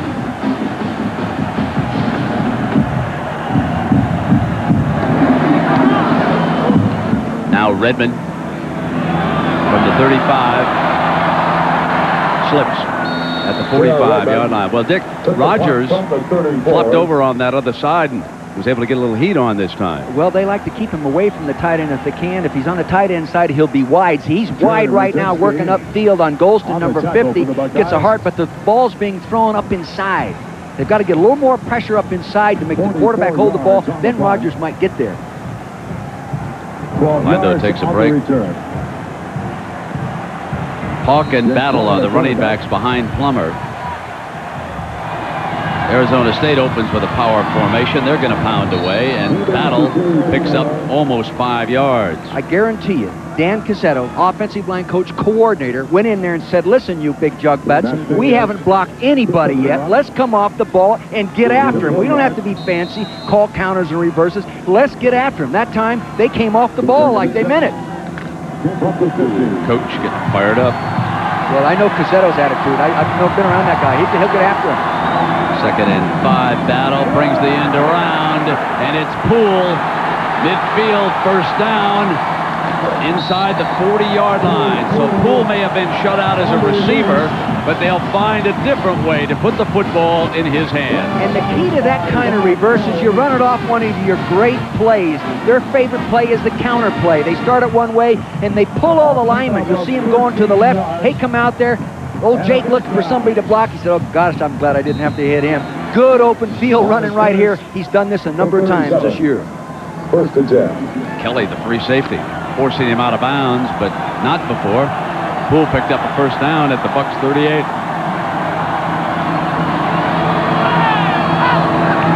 Jackson is the short wide receiver. Battle with Miller trying to trip him up, and he was able to stumble forward for a couple of yards. So here it is, Arizona State stating the Sun Devils' case for a national championship, and tomorrow night it'll be Florida State and Florida stating theirs on the Nokia Sugar Bowl, 8 p.m. Eastern Time on ABC. 2nd and 9. From the 36. Jake Plummer asking for a little assistance. He wanted him to repeat the play from the sideline. Poole is out far to the right. Jackson slot, quick count. Throw back left side. Boyer dueling Howard. Diving attempt again. But this time, no catch. What they did that time, Boyer, 24 on the left side, away from action, tried to run a lull you to sleep route. He came off the ball and just relaxed and then took off. Bottom of your screen right here, you see what I'm talking about. He comes off, he pauses as the quarterback rolls away from him. See, he'll come off. Now, look at him pausing. Now he takes off and tries to use that sprinter speed, but Ty Howard did a good job of reading the intention. Redmond checks in as the running back. Remember, he too is capable of throwing the ball. Here comes the blitz from Kelly. They're going back to Bush on that screen, 35. Good call against the safety blitz. And Bush powers inside the 15, and now the penalty flags come flying. We saw them run that on the practice field the other day. Real good play. And in those blitzes, Brent, sometimes you lose that tight end, especially if he slow blocks, meaning he sets up, shows pass, and then releases. You don't see many screens to the tight end. Very good change-up call. Against the Sun Devils.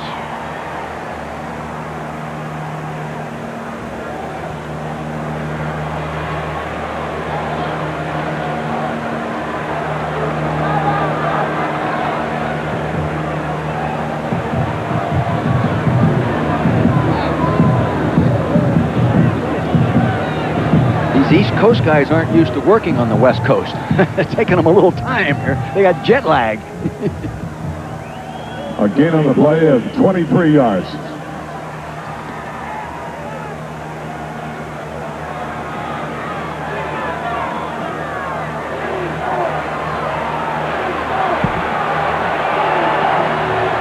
Bruce is trying to get clarification as the confusion reigns again here with this Big East crew.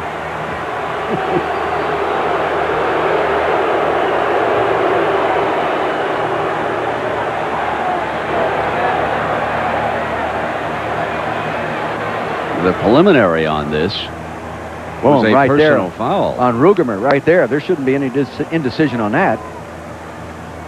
Dead ball is the call.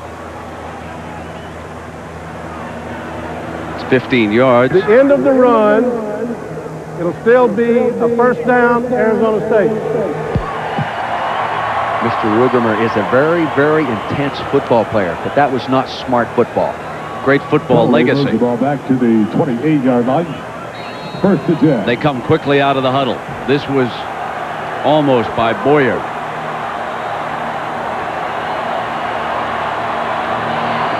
So it is first down inside the 30 against pressure. Katzenmoyer explodes it, and Redmond bounces off the first hit. There's another penalty flag down, however. So we'll see if the officials can sort this one out any quicker. I believe it's defensive offside or Mike Grado on the tackle. Again, that hard count working, Brent. This one against the Bucks. That Rugemer, he's a real interesting story, Brent. Yesterday, visiting with his father, his mother, his grandfather was there. Really excited about being here. Listen. Offside, defense, 5-yard penalty, repeat first down.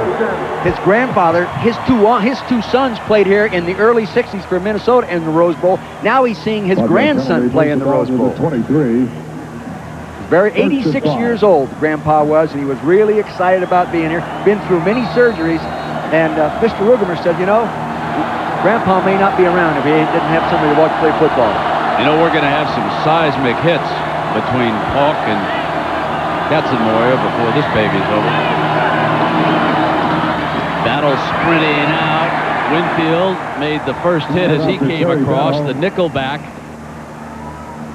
Real good job by Mike Grable, defensive lineman, getting penetration up there, making the play bounce outside right now. Mike Grable. Top of your screen, 94, Winfield inside 68. See that right there, he's on Pat Thompson, 67. He pushes the play back, and then old Antoine, number 11, can come up there and finish it off with some help from 3 other guys. Let me correct myself on Winfield's number. It goes to number 11 coming up in that corner spot, the nickelback. Second down. This is Paulk getting his carry, and what effort he showed. He came away from Mr. Grable that time, didn't he, as he kept driving. Well, they pulled big Pat Thompson, the right guard. He's a 310-pounder, and got him out there, and he came up in behind him. But Jeff Polk is built low to the ground at 6'1", about 245. He bench presses the weight room. I asked him the other day in visiting with him. You'll see the pull right here, right side of your center, number 67, kicking out right there. There's Polk. He doesn't need any blockers. He gets those pads down, takes people on, and runs over and advances the ball 3rd and inches. Orlando Pace has checked into the defensive unit. On 3rd and 1, goal line look by the Buckeyes, which means that Orlando Pace is in. Battle couldn't get away from number 13, Damon Moore. Damon Moore has done that all year, Brent. Not a great pass defender, just a real fine tackler. He loves those situations where it's he and the ball carrier. He can make the play. Orlando Pace there, number 75, defensive left tackle. He has an inside gap. He's got his pads up too high. That's why he gets knocked off the ball. The ball's forced to the outside, and Damon makes the play. But it's 4th down right now. Alert fake. But chances are they won't. Jake Plummer is the quarterback. It is 4th and short. Neese, if he kicks it, a 37-yarder. And Neese boosts the Sun Devils into their first lead of the day. Who knows how big that might be in Arizona State's drive for what they hope will wind up with a national championship. The Sun Devils lead it by 3.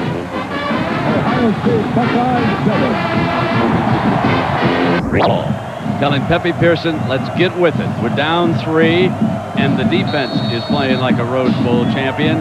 Why doesn't the offense join us?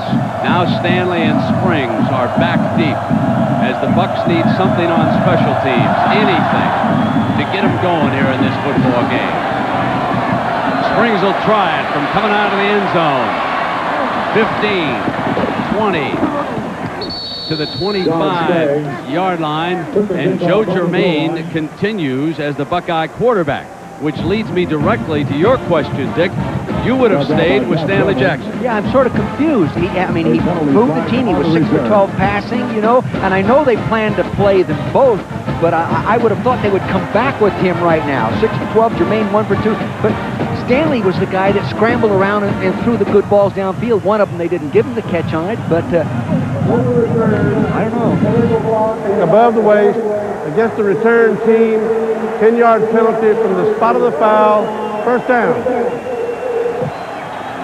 So another problem for the Buckeyes is that penalty goes against them on the kickoff return, and Joe Germain checks back in to see if he can do something, and now it's very tough field position. They'll be coming out against Bruce Snyder's defense from the 12-yard line. And Snyder's starting to feel much better.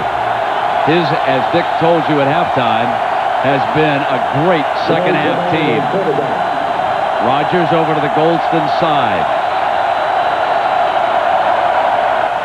Fake, Germain time, and a diving attempt by Stanley. Makes the catch there at the 29-yard line. See that little token fake inside there to the tailback. It freezes the linebackers just enough to allow that deep square in. Now here they have good pass protection. Rogers on the left side on Golston right there, doing a good job. He's got his hands on him. That's legal. You can use him. Good time. He's going to have to start coming underneath those tackles that are walling him off to the outside. He has that kind of quickness. Yeah, Rogers put that inside move on Nebraska for that third safety. Now they've got a tight end, Jones, over on him on the left. Germain going to fake again. Comes to the middle, caught on the fly. The Buckeyes break Stanley. 72-yard touchdown. This quarterback controversy is history. I told you he should have stayed in there and played. Phil Snow, defensive coordinator, said, well, I called the right coverage. This is the one advantage Joe Germain has, Brent. He is a little sharper passer, a little more accurate coming into this ball game and has been in the practice. Again, those two tight ends condense that defense, constrict it to play and run, the play action. Good call, good change up, big play. Longest pass play for touchdown this season for the Bucs. Josh Jackson, Bartholomew, the punter, will hold it. And the Buckeyes regain the lead. Demetrius Stanley.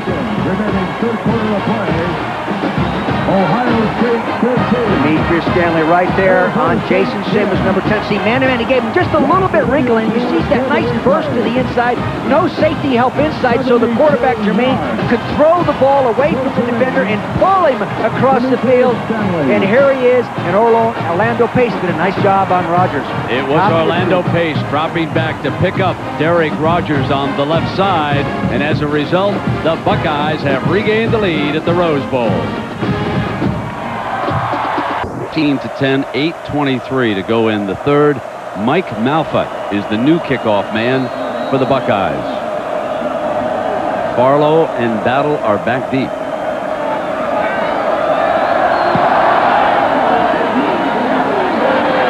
Battle in the middle from the 5. Left foot kind of gave way as he made the catch. Got an alley. This is his favorite return over to the left, and Sean Springs there drives him out of bounds at the 29-yard line, and Springs is wrapped up. He and Battle are wrapped up here on the sideline, and also there was another member of the return team, and quickly some cooler heads prevail now and get everybody separated down there.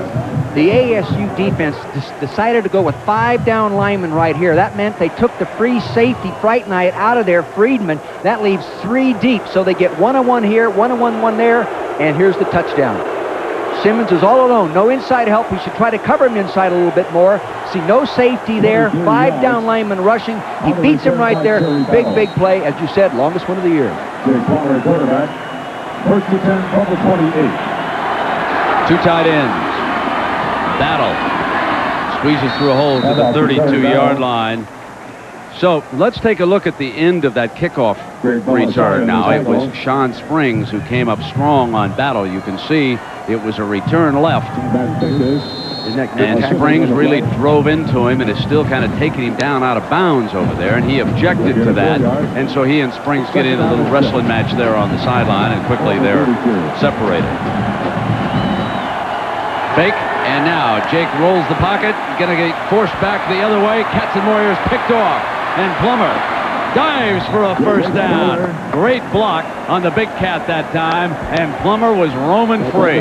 See what they wanted to do, a very clever play, but it was read defensively correctly. They wanted to run Bush behind the line of scrimmage, the right tight end, and sneak him out the backside against man-to-man coverage, but Ohio State saw that coming. Real good coaching, very good alertness. You'll see to the right side of your screen here now, he'll run behind the line of scrimmage. You don't see that very often. They're trying a little trick play. Balisari, a student, too smart, wouldn't allow it to happen. J.R. Redmond checks in as running back. Gets the call, right side. Balisari bangs him out of bounds. Balisari does bang him out of bounds. He's been doing it for a long time, Brent. Academic All-American, postgraduate scholarship winner, received $18,000. In talking with him, he's either going to go to Ohio State if he gets in their med school or to the University of Florida. I would think Ohio State would insist that he come to school there. I think we get another penalty. Well, the Sun Devils came in here averaging almost 9 penalties a game, and they've been able to win in spite of it. Holding on the offense, 10-yard penalty from the spot of the foul. Repeat first down. This is Redmond sweeping away to the right, and you can see Balisari able to get on him, and then he gets help. But, of course, the penalty is going to bring the ball on back to the 30-yard line. Balisari, someday he hopes it'll be Dr. Balisari. He wouldn't mind, he told me yesterday, becoming an orthopedic surgeon. One of those smart, brainy guys on this Ohio State team. First down for Plummer. Redmond still in blitz. Winfield nickel man. So that time, Fred Puggage decides to blitz the nickel man, and Winfield almost gets there. And what's so tough for the quarterback, they show him a too-deep zone, which would not mean blitz. And then they change it up late, right prior to the snap, and in comes Winfield to get him. Tough, tough, tough to get. You'll see what I'm talking about here. Showing too-deep zone. So now, safety right here, Winfield moves in and comes on the blitz, and these people move up to play man-to-man. Really tough to read that. Even experienced quarterbacks in the NFL have tough times with that one. Second down and 20. Winfield coming again, picked up by the running back, but that freed the way for the big cat to make the stop. He was right there with Finkus. They're just bringing Winfield right off that corner again. See, they have to have good contain with a quarterback like that. Good defensive movements by Fred Puggage, the coordinator, getting pressure offside. This allows Katzenmoyer to come inside out, number 45. He came into the ballgame with 18 tackles for a loss. Here he's getting another one working inside out, but give the credit to Winfield, number 11. A little corner safety in that nickel coming up and smashing it to the inside. Katzenmoyer came off a block by Roque that time, too. And Winfield has become a factor. Third and long. Is there a whistle? Yes, there was before the snap. You know, you mentioned Roque. I had a nice visit with him on the practice field the other day. I told him early in the year I watched him play. Dead ball foul. False start. On the offense, 5-yard penalty, and will remain third down. I mentioned to Roque, I said, you know, I watched you play, I've read your articles, you're super player, but you didn't look real good to me. But the last 4 or 5 games, you look like you're what they write about you. You know, a real fine player. He said, Coach, you know, I found myself so concerned about the draft and getting hurt. I was playing pensively. He says, I forgot out about all that stuff and became more aggressive, and I became a better football player. Third down and 29. Plummer. Got Boyer, the motion man. Far short first down, and I want to tell you, Winfield has come to hit. He really smacked him. Remember last year he had a play in the Citrus Bowl when Sean Springs got hurt on the first play of the game. Remember, Brent, he did a pretty good job. Here he is doing a great job in a big game.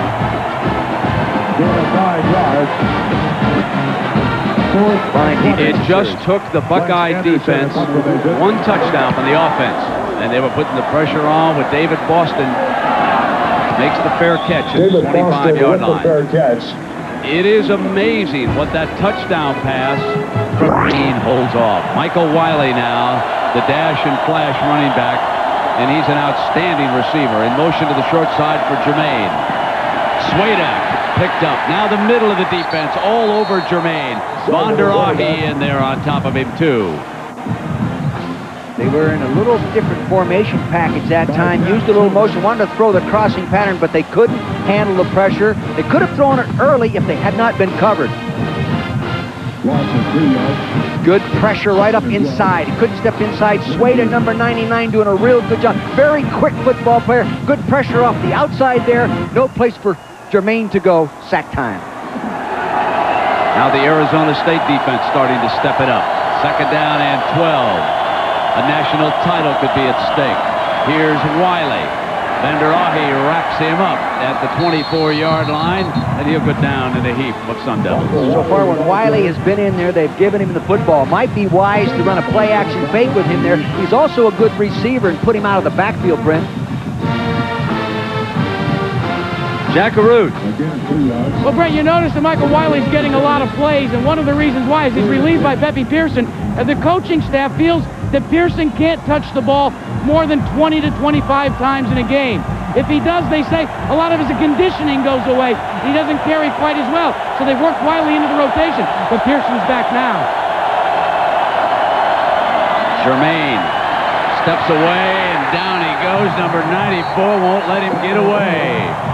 Now, Clint Bernstein out of Glendale, Arizona. He will get credit for the sack, but the guy that really caused it was Rogers coming hard off the other side. He forced Jermaine to step up there and push him over to Bernstein. Phil Snow likes that one, defensive quarter. They have a good defensive series now. 5 yards on the sack by Brent Bernstein. Good by Bartholomew. The double major. Bartholomew. Oh, not a good one. And Redmond's going to let it go out of bounds, and they're coming up to mark this ball on the other side of the 50. Jake Plummer will play with half a field. That's only a 28-yard punt as the Sun Devils get pressure on the left side. And we'll be right back.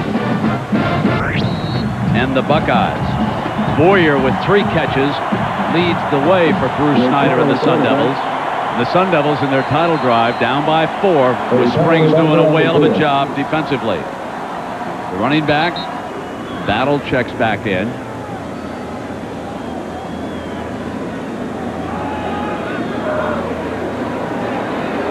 And now we will have the Big East crew sorted Dead out ball here. foul, illegal substitution, 12 men on the field against the defense, 5-yard penalty. It'll remain 1st down. Well, Fred Puggich has been disguising his coverage over here on the sideline, and he finally gets called on it, keeping a couple of men over in the sideline. A lot of cat and mouse going on while you're away in commercial. Bruce Snyder takes his entire offense over on the far side so that Puggich's assistants up in the booth cannot see the package coming in for the sideline. Cooper goes to get the interpretation from the officials because clearly the Sun Devils want a different set of plays when Winfield, the nickel man, is on the field. Base for 3, and Plummer straight back. Fires middle. Blue can't hold on at the 12-yard line. Good coverage outside. Excellent free safety play by Kelly working inside out back there. And boy, I'll tell you, Poole really took it in the chops. Good job by Rob Kelly. Look at, he's still smiling. He doesn't care. He's a tough guy. See what I'm talking about right here. Big play, receiver go down the middle. You've got to be able to take a hit from the right side of your screen. Pow! And now, I believe another penalty flag has been thrown on a coach over here on the sideline. And Bruce is saying, come on, move it on. Dead ball. That's what it is. That's on the Ohio State bench. 15-yard penalty. 1st down. Wow.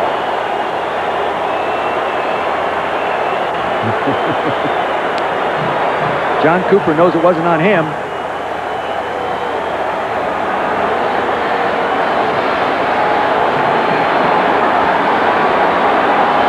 Well, there's no question what the issue was down there. They were still arguing that first call about having 12 men on the field. He's a pugnacious one. He was once a tight end with the Chi Bears. Bruce Snyder on the other side says, thank you very much, bench. We'll take the first down. It's like a big T in basketball. Plummer now got one-on-one, goes incomplete. And Puggins, the defensive coordinator for the Buckeyes, again comes with Winfield off the slot, gets that pressure, have to throw that a little quicker, and real good coverage by Springs. Springs was all over Jackson that time, Coach. He likes to compete, you know, and this guy is going to compete for a long time on Sunday afternoons, just like his dad did at the Dallas Cowboys. But on the other side of the ball. 2:49 in the third. 14-10, Ohio State leads Arizona State. Second down and 10, the ball to 28. This is Battle into the heart of Buckeye land. You know, what a shame to waste a great block. And now Jeff Polk, Brent, got a devastating block, but it didn't matter. Someone else broke down. Look at that guy. Look at those arms on him. Bench press is 475, just about 10 pounds more than you can handle. Get him 1 yard. Look at those arms. I couldn't lift one of his arms. And 9. Got a tattoo on there. Number 27.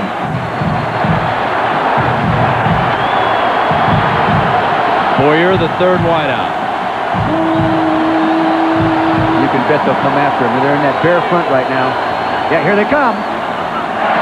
Firehead one-on-one pool, picked off. Katzenmoyer, the big cat rolling down his arm. Rumble, rumble, rumble. Wants a block from the safety, and there's going to be a penalty flag. Penalty flag is thrown back at the 40-yard line. The Buckeyes 40 on this play. Penalty flag. The 40-yard line. Katzenmoyer not blitzing in that situation, backing off in good pass defense. Ball batted back right into his belly. The interception, Ohio State is complete during the run. An illegal block below the waist during the return. First and 10, Ohio State. The first turnover of this Rose Bowl. You see this, the right side, he's going to throw the ball to the right in the slant pattern to the top of your screen. 1, 2, 3, slant, throw it in there. Good drive on it right there, knocks it back right there. Katzenmoyer takes it off the turf, and this young man can run. Now he's looking for a convoy to get some help. Kelly, 34, going to try to help him there. Let me see the end of this now. Watch. The difference is on Sunday, if a safety had spotted a quarterback coming over, oh, baby, it'd have been lights out when you get a free shot at the quarterback like that. But that shows you what kind of a competitor Jake Plummer is. He threw the interception. Really, he didn't really throw it. That just happened. And he goes over and makes the tackle on it. Number 25.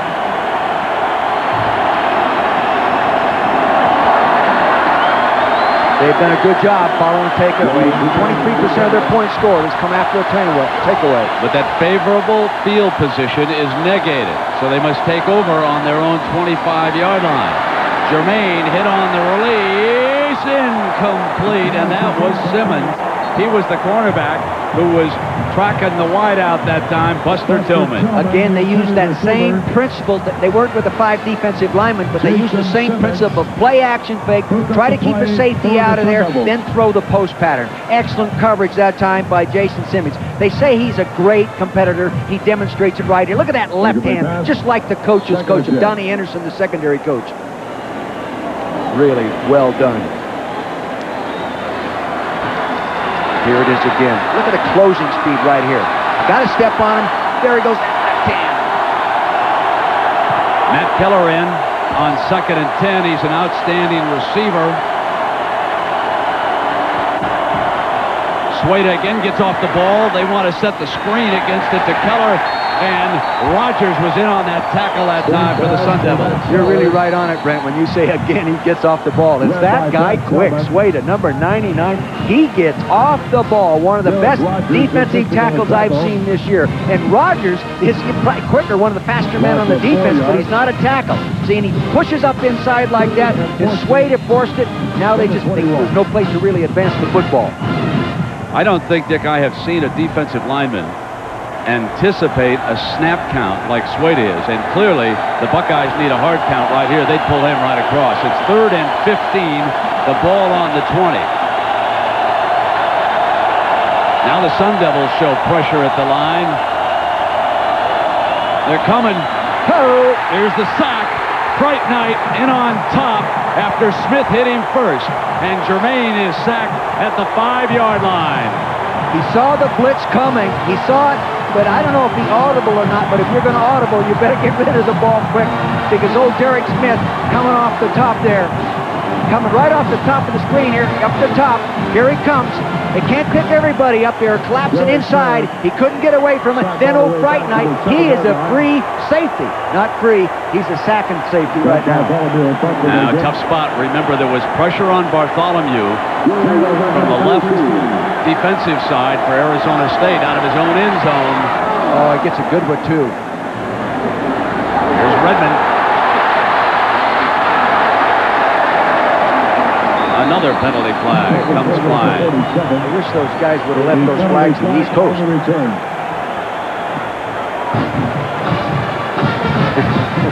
He says, I can't believe it. During the return, an illegal block in the back against the returning team. 10-yard penalty from the spot of the foul. 1st and 10. Right here on the left side of your screen, you'll see the block in the back right there. Obvious, glaring. Can't do that. 6 yards on the return. So the ball comes back to the Sun Devils' 43-yard line. And the penalty. And the final seconds left here in the third quarter of 5 with Joe Germain, who took a blow from Friedman up on the chin. It was a frightening experience when Friedman came rolling in there at the end. That's Bill Davis, the trainer, tending to him there right over his right shoulder.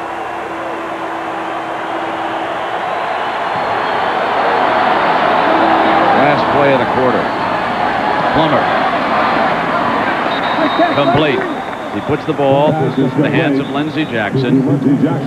And the third quarter comes to an end. Well, if Arizona State is to win a national championship behind Jake, life can be tough for a quarterback. Take a look at the hit delivered by Friedman on Germain. And over on the sideline, Germain has been receiving medical attention as he was slammed to the turf. He came into the game, we are told by Jack Arute, with a cut already under the chin. And that hit by Friedman reopened it. Now it's a Sun Devils ball. We start the final quarter. They trail it, and they're bid to be a national champion by 4. Here is Battle, the running back, and he makes it to the 42-yard line. That's a first down for the Sun Devils. They came with that same blitz off the slot. Now the receiver in the slot signaled the quarterback that he was coming. I don't think they audible. They already had it called. Their Dan Cassetta signaled the quarterback. Your call. Go with it. A gain of 8 yards. The Buckeyes using almost an exclusive nickel defense against the 3 wide receivers of the Sun Devils. Boyer in motion. Drops it at the 35-yard line. 2nd down and 10. Yeah, now they're starting to use motion now to loosen up that man-to-man coverage. Taking a look at the numbers here after the third quarter. OSU now at 193 to 165. Only 1 turnover in this football game. ASU picked up a little bit time of possession in that third quarter. First downs 10 to 13.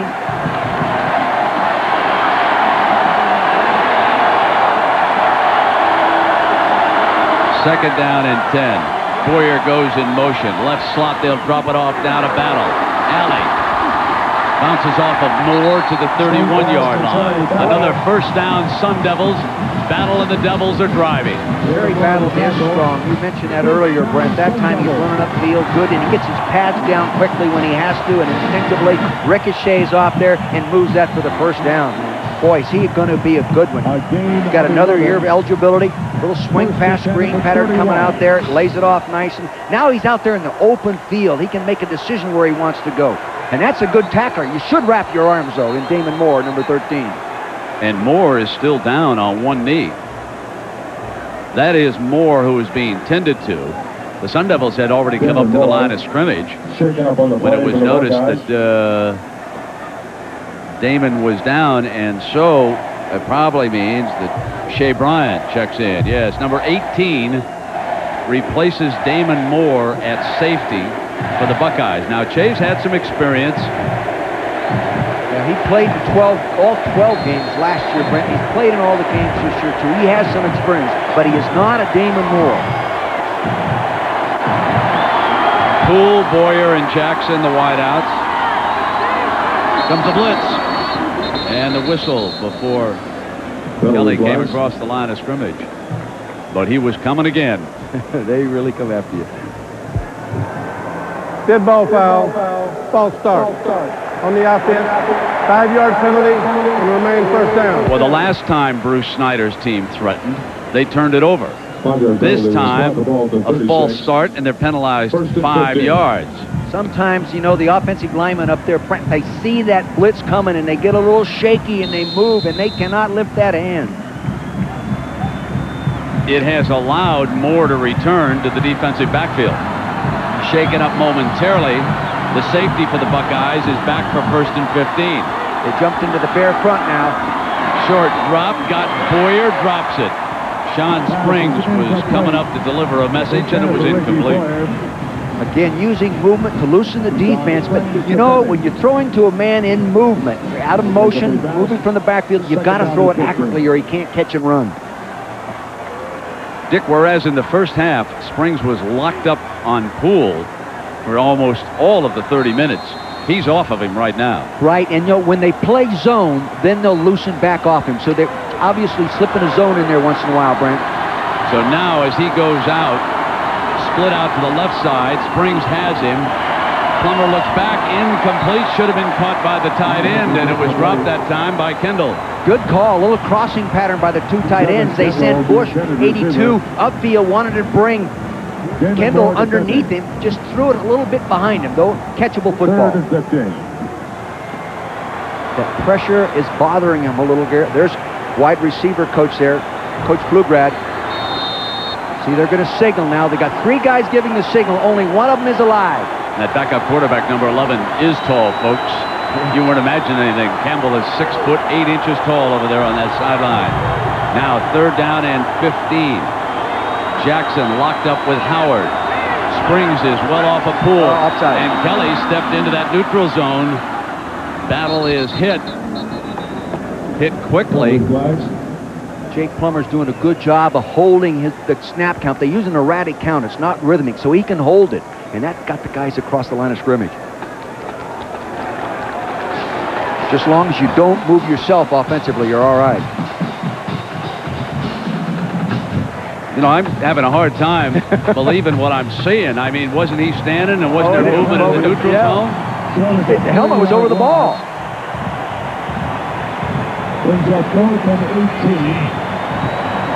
Regardless, Battle's down, and suddenly it is 4th down, and that's a tough break for the Sun Devils. Lance Anderson's in, and Sean Springs will stand back on the Buckeyes' 10-yard line.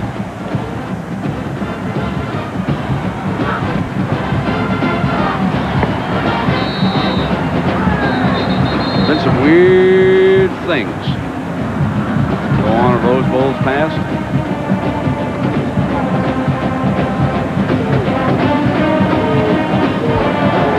Dead ball foul. Delay of game. On the offense. 5-yard penalty. Remains 4th down. He wanted that. That deliberate so that the punter can back up a little bit more. He'd like to bury the Buckeyes if they can. So Arbuckle's special teams took that penalty deliberately at the 12:56 mark here of the final quarter. 14-10. Buckeyes are upsetting, or shouldn't we say upsetting, they were the favorites of this game. Low, Hunt, trying to get it out of bounds. Trying to get coverage downfield, and it is out of bounds. Beautifully done by Anderson. Rolling out at the 6-yard line. So the Buckeyes will be coming out now from very tough field position with a quarterback who was shaken up in his last possession. And this could be a huge play in this football game. We'll see if the Arizona State defense can take advantage of it. We come back to the Rose Bowl in Pasadena. These aerial shots courtesy of the Goodyear Blimp Eagle, based in nearby Carson, California. The pilot John Creighton from Torrance, California.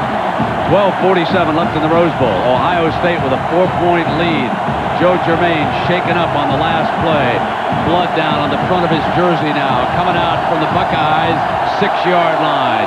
The Sun Devils, they smell that blood right now. Schwader tries to get across. Pepe's got the hole on the right-hand side. Now, from the backside, he's brought down, but not before he's bailed him out with a 12-yard run. Derek Rogers chasing him down, and Matt Calhoun gets the job done for Germain and the Buckeyes. He did an excellent job. Matt Calhoun, lead blocking. That's what he's in there for. As you earlier said, he's just like a fullback in there, or a guard. Here he is, left-hand side of your screen, right-hand side, up in there. Pow! Nice contact by both people. There's the hole to run in. As big a run as the Buckeyes have had all game long. That bails them out of deep trouble, out to the 18-yard line. They give it to the fullback to the 21-yard line. That time Mike Jacobs, who's up in that booth calling the plays, sent Keller back in the game, and he got the carry. John Cooper's coaching staff underwent a shakeup. Joe Hollis, who's down on the field, was the offensive coordinator, and Hollis will become the head coach at Arkansas State. And Walt Harris, who's upstairs and who had been sending in plays, he took the head coaching job up at Pittsburgh. And there you see the great veteran Hollis down on the side, was on some Georgia staffs down there. Coach Phil Snow. So second down. Pepe Pearson can't get away from Rogers. There's the speed. He brings him down. Tackle for a loss at the 16-yard line. Boy, when he has an angle to move inside out, and you see they stun it too, and he went underneath. He didn't charge straight ahead. He came underneath, top of your screen. See, he stunts underneath. Now he has the quickness to jump back, inside out, and make that kind of play. No substitute for speed on defense, and he has it. 11:23. Here is third down at 12. The ball spotted at the 17-yard line. Buckeyes don't want to turn it over down here. Germain short drop, puts it into Boston's hands, and he'll go down at the 19-yard line, far short of that first down. And that was Marcus Howard, the senior corner, wrapping him up. And so here's Bartholomew into punt. And you have to believe, if ever the Sun Devils were looking for a play now on their special teams, it's right here. But that also, on that defensive call by Phil Snow, demonstrates what confidence they have in their defense, because they were up in the slots playing bump and run tight coverage. Boy, you've got to have confidence in your people to do that on third down.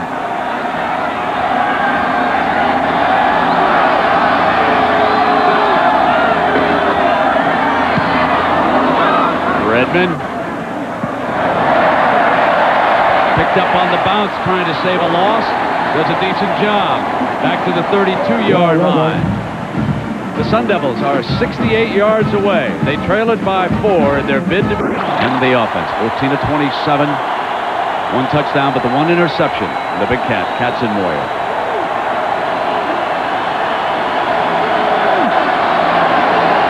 Redmond is the running back. The toss is to Redmond behind Paul. Paul cuts down Katzenmoyer, and Redmond is down at the 35. Well, that's the best place to run the football against that Bear defense. They are all up in there tight, 8-man up in there, and they just flip it and get outside quickly. You need one block at the corner. Drama starts to build, and you can tell it in the faces of these young men. And the coach is on the sideline. The man who's under pressure.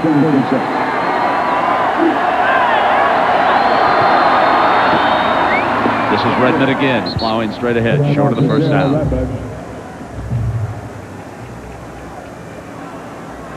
Ryan Miller. Winfield Garnett on the stop. John Springs a little bit dinged here. 3 to 4 yards. 4 yards. Third down and 2.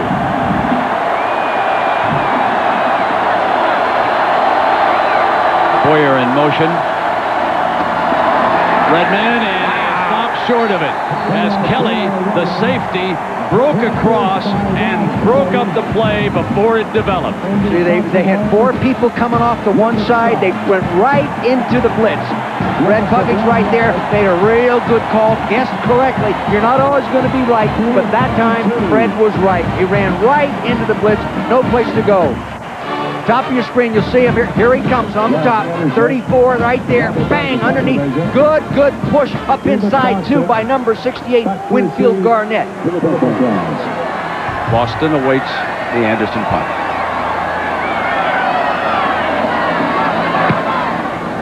A boomer. What a leg this young man possesses. A chance. It's down inside the 5-yard line. They'll spot it at the 2. Isaiah Mustafa. So again, it's up to Mr. Snyder's defense to get the ball back if he is to have a chance at a national title. Sideline for the Buckeyes. Stanley Jackson, the starter in this game, now returns. A very tough spot for Jackson. Coming out from the Buckeyes' 3-yard line. The hand is to Pearson. Bust loose. He's got 20-yard line. He's free. Soward in a foot race has the angle, and he pushes him out of bounds at the 35-yard line. Tepe Pearson rested more today as Wiley and Keller have been used as running backs. Comes up with a huge bailout run of 72 yards here in the 4th quarter. And they go right back to the reason they're here. Run right at people, lead the fullback, make contact, and give it to a back that wants to run hard. Good lead block by the fullback, not a dominating block, not the reason they broke the play. Good running right there. They blitzed from the outside. He ran through some arms. He has excellent speed. They say he's the fastest tailback they've had there in years. He demonstrates it right here on this run. First down and 10 for the Bucks. The tight end moves over on the Derek Rogers side of the defense. Wiley now in the game. And Wiley to the 32. If there is anything different that we have seen with Coach Jacobs running Cooper's offense, it is the fact that he has utilized more manpower in this game. He has had separate packages, not only for his quarterbacks, but using Wiley to rest Pearson. Now Jacobs, who's calling the plays for the first time today, is a veteran. He's over on the left, and he came off Don Nehlen's staff at West Virginia. He's a veteran play caller. He will be the offensive coordinator at Ohio State. And I say nice job with this baby, at least so far. Long way to go. Second down now and 7. This is Wiley, excellent receiver. Timeout call by Jackson. He'll come over to the side. Well, how Orlando Pace looks in green, but the New York Jets have to think about this man as number 1 as he catches a defense stunting and he buries the lineman on that side.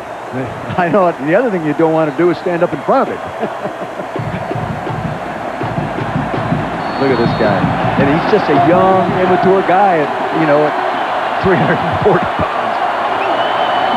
Second down. Here comes pressure from the Sun Devils. Wiley steps free. Oh, if he had just maintained his balance, he was gone. There was pressure coming up from that side of the defense, and Wiley had the hole. And give the fullback some credit on this one. This is how you're supposed to do it as a lead blocker. Take people on at the point, and did Calhoun Everett do it? He did a great job on it. Follow this young man right here as he goes in. He's been doing it for a long time. Number 39, pow! Look at that block. Nobody wins, nobody loses. Running back advances the ball. Pretty good running, too, by that young freshman from San Diego. The Bucks at the Sun Devils 22. Pressure time for both sides. Wiley, whole left side, and a great tackle by Bondaraki. There's a young man who should have been first team Pac-10. Still can't believe how the coaches ignored him this year in the Pac-10. He was a wonderful linebacker all year long for Coach Snyder. Well, Brent, you make that comment. They're the #1 defensive team in the Pac-10. They only had one guy make the first string Pac-10 defense. Good coaching, I guess, huh? Something. There's a good coach. I know that for a fact. Thumbs up, he said.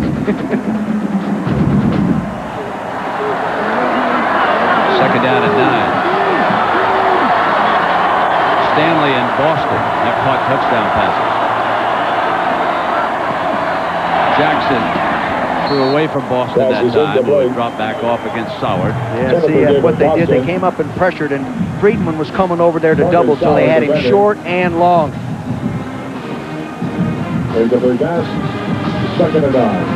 Here's Rogers coming to the outside. He's going to be picked up by a little running back right there, and he doesn't get his body into him, see, and Rogers gets his hands up. A running back should block through that defender, not to that defender. The Arizona State offense over on that sideline, hoping that the defense can hold on here. It's a 4-point Buckeye lead.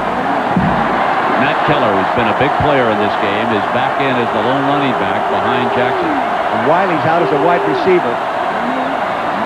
Oh, almost pass interference. Intercepted. Tillman. That's pass interference. Came through Stanley. I still don't see a flag down. Oh, hey, he interfered with him, in my opinion, from up here, Brent. No flag, no penalty. I know Buster Stanley thought he was interfered with, but it looked like they hooked him. 9 yards to go. The right side of your screen coming in the middle now, right there. Lining up for a field goal again. Hard to Josh tell. Jackson into attempt the field goal. 37-yarder. Bartholomew, the punter, is the holder. He's at 65% in his career from this distance. Good kicker.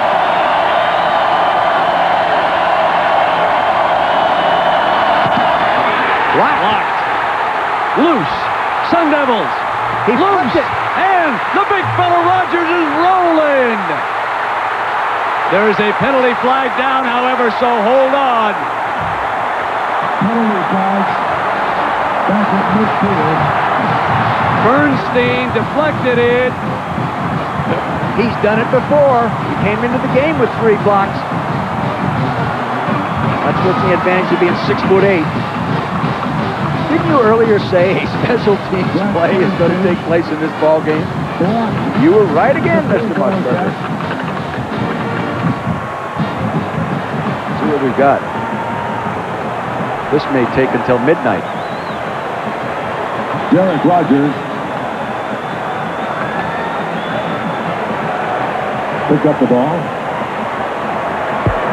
After the block and after possession by Arizona State, during the run back, an illegal forward pass against the returning team, 5-yard penalty from the spot of the foul, first down.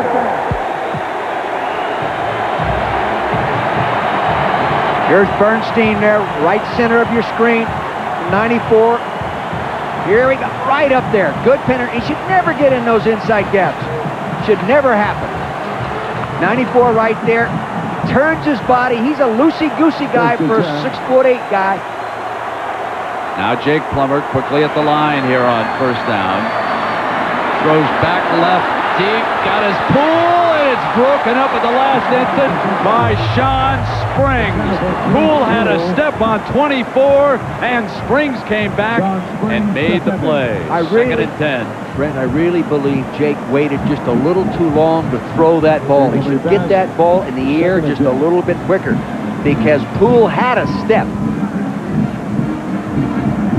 See right here in the middle of your screen, he's waiting for that ball to get there, and good recovery speed by Springs. And he flips it with his right hand. Really a good shot right there. Isn't that a great shot? Look at that right hand get it instinctively. See, he was watching his eyes. He was watching his eyes. Second and 10, and it's Redmond. Redmond to the 47-yard line and more, making the stop for the Buckeyes. So Derek Rogers, with his return of a blocked field goal, or what the Sun Devils were hoping was a touchdown, comes back. And you can see the infraction here. The forward pass, it was ruled on this play. Rogers outrunning Josh Jackson, but it'll all come back. Plummer's got Poole, and Poole now with his first catch, and it is big. A first down for the Sun Devils here at the 4:48 mark And here comes Jake the Snake one more time. And I'm sort of surprised they elected to back off and play a little bit looser. Brent, you mentioned that earlier. He's still in man coverage. He's playing an inside technique. He was sitting back off, but playing man coverage, you don't normally look back into the quarterback. You normally concentrate a little bit more on that receiver. First down. Ball's at the Bucs 44. Redmond out as a wide receiver. That's on Damon Moore, strong safety. Plummer gets away, drops it to Polk, safety valve, and they make the most out of nothing. Pick up a couple of yards on that. You know, they got what they wanted out of the formation. They just didn't utilize it. They had a running back out there on a strong safety and didn't take advantage of it. Yes, there was pressure, but he should have thrown the ball quickly. He had a shot at it.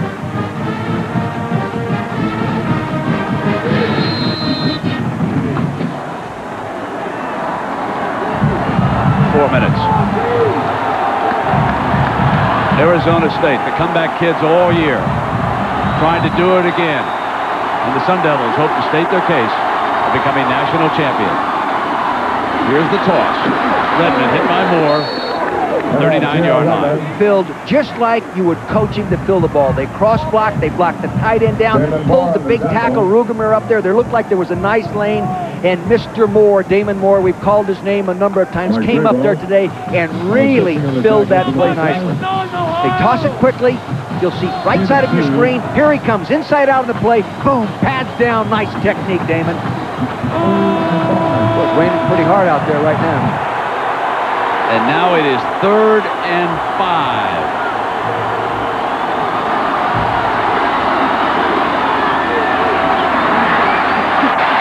Plummer couldn't get it this time. 4th down in a season coming up. And Bruce Snyder calls timeout in the rain in Pasadena. 3 minutes left. The Sun Devils are down by 4. Might be the biggest play of the year coming up for the Sun Devils. That's why they want to talk about it. 1997 here on ABC. Let's just hope that Florida and Florida State, as dramatic as this one has been here in Pasadena, the rain starting to come down. This the most important call of the game on both sides. Jake Plummer facing 4th and 4. The Sun Devils trailing Ohio State by 4 points, 14-10.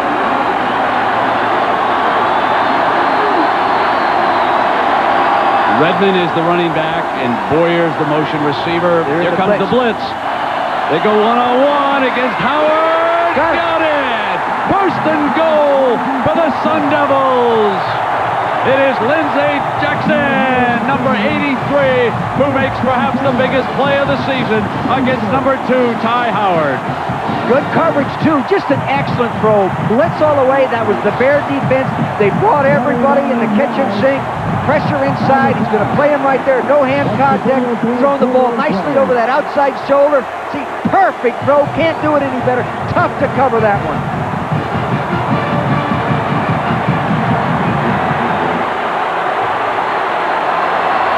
Now 1st and goal.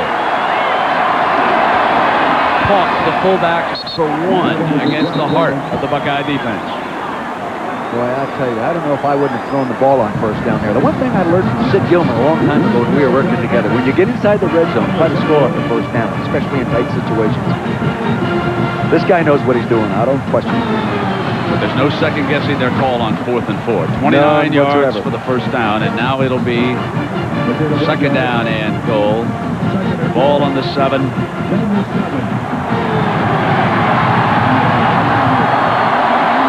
Three wideouts for Plummer, and Bush is the tight end on the right-hand side of the formation. Plummer hit by Belisari. Held onto the football, wrapped it up. It'll be 3rd and goal from the 11-yard line as Belisari comes backside, and Snyder uses his 2nd timeout. What a career this young man has had. You just can't say enough great things about that kind of football player. Top of your screen, number 30 coming in. Now Pincus 92 collapses it inside. Roquet moving outside just a little bit late. He's got to get out there quicker. He was zoning off inside, but didn't move inside out quick enough. And Belisari comes around there playing his last game as a Buckeye. And one day he'll be operating as either one of them. Hope it's you, not me. unless you have a credential. What a football player. No one is allowed on the field. Now the Arizona State offense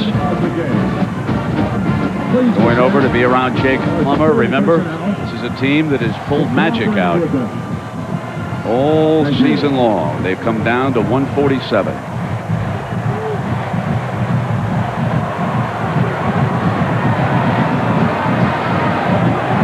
And how they got the football back, it was this block by Bernstein. Number 94, right to the left side of the center. Came in that outside of the guard and inside, and see, that was a planned maneuver. See, they powered block Pace back so he could not close that inside gap efficiently, and that's how Bernstein got inside. They used a throwback pass to Jake Plummer in the same stadium against UCLA. They're coming again. Plummer in trouble, steps away, cuts free, breaks loose, 5, touchdown, Sun Devils. The Snake does it again. This team won't die. You can cut a snake's head off, but he continues to live.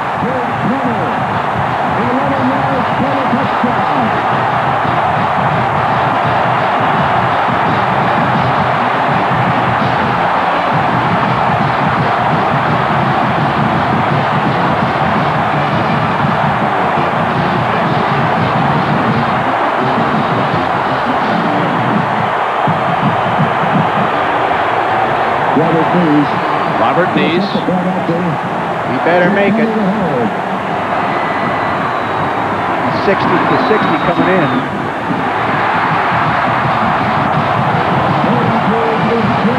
Now 1:40 to go. Jake the Snake and the amazing Sun Devils of Arizona State have stated their case, at least offensively. They have done it all year. That is their personality. They persevere, no question. When you're in blitz coverage, there's nobody on the quarterback. This is not a draw. He scrambles up inside, no one there to take him. There goes Katzenmoyer up inside.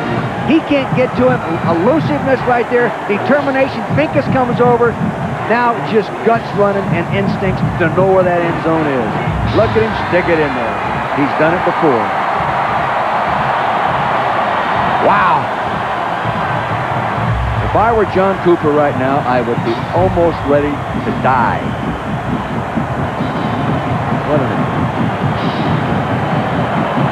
Look at this. No, he's not a rattlesnake. He's more like a cobra. And when he strikes, it hurts. It hurts. Back in October, Jake did it in the fourth quarter just like he's done it here against UCLA. Threw for a touchdown. Ran for a touchdown. Not a pass for a touchdown. But now, Arizona State's kicking team needs to hold up against Sean Springs and Demetrius Stanley.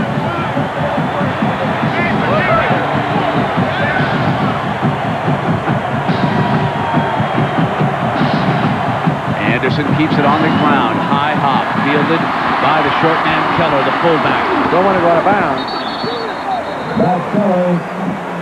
So this was the scene back in October against UCLA. Twice they came from 21 points down. What I want you to watch after Jake catches the pass from Redmond, I want you to watch the run. This came at the left end of the Rose Bowl.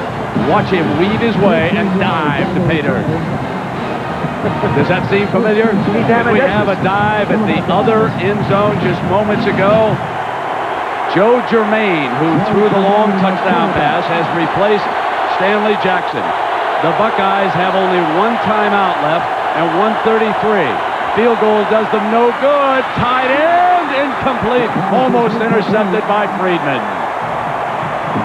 He wanted to stretch the defense sideline to sideline and get down the seam. That Friedman has real good reaction.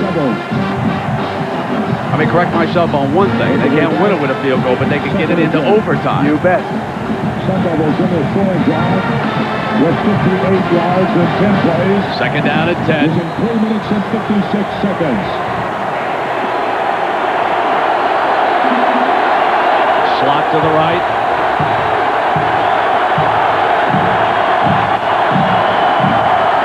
Jermaine.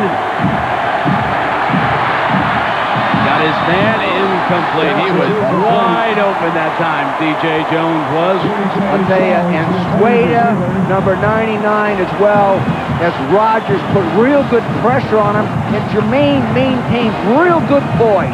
He's held the football, he slid away from the rush, he just stood in there, drew almost the perfect throw.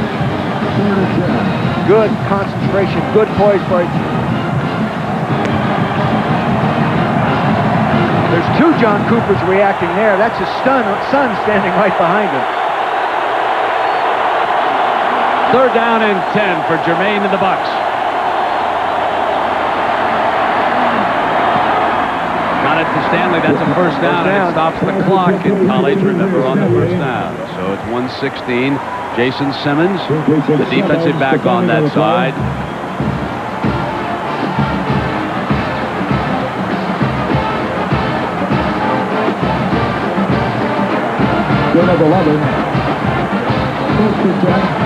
Buckeyes up at the line. Jermaine, far side, incomplete. 2nd down, he wanted Stanley, and there is a penalty flag flying on that far side. You know, as I think back to that October Saturday, it is so eerie because in that game also, it was Bernstein who blocked the field goal in that game. And it was Jake Plummer, of course. We just saw that when he touched down. Ineligible receiver downfield. Very costly. The Snake has done it again.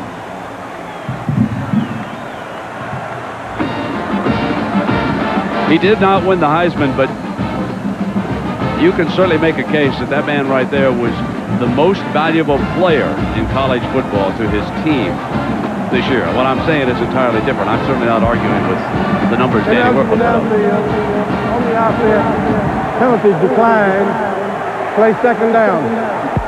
What no one should forget is that this Arizona State team authored, in our mind, the biggest victory of the year early on when they shut out Nebraska. Now it is 2nd and 10 for the Sun Devils. Incomplete. And it has come to 3rd and 10 with 1:04 to go. Damian Richardson defending. See, again, they're in that 3-receiver set, spreading it from side to sideline and trying to pick the guy that's singled up going down the hole. But they're keeping 2 safeties back there right now and playing across the front man-to-man. Not blitzing anybody, but trying to get a good rush with the down 4. Now leading the cheers.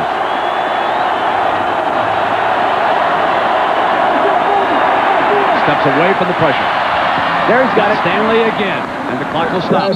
Now the Buckeyes are only 40 yards away.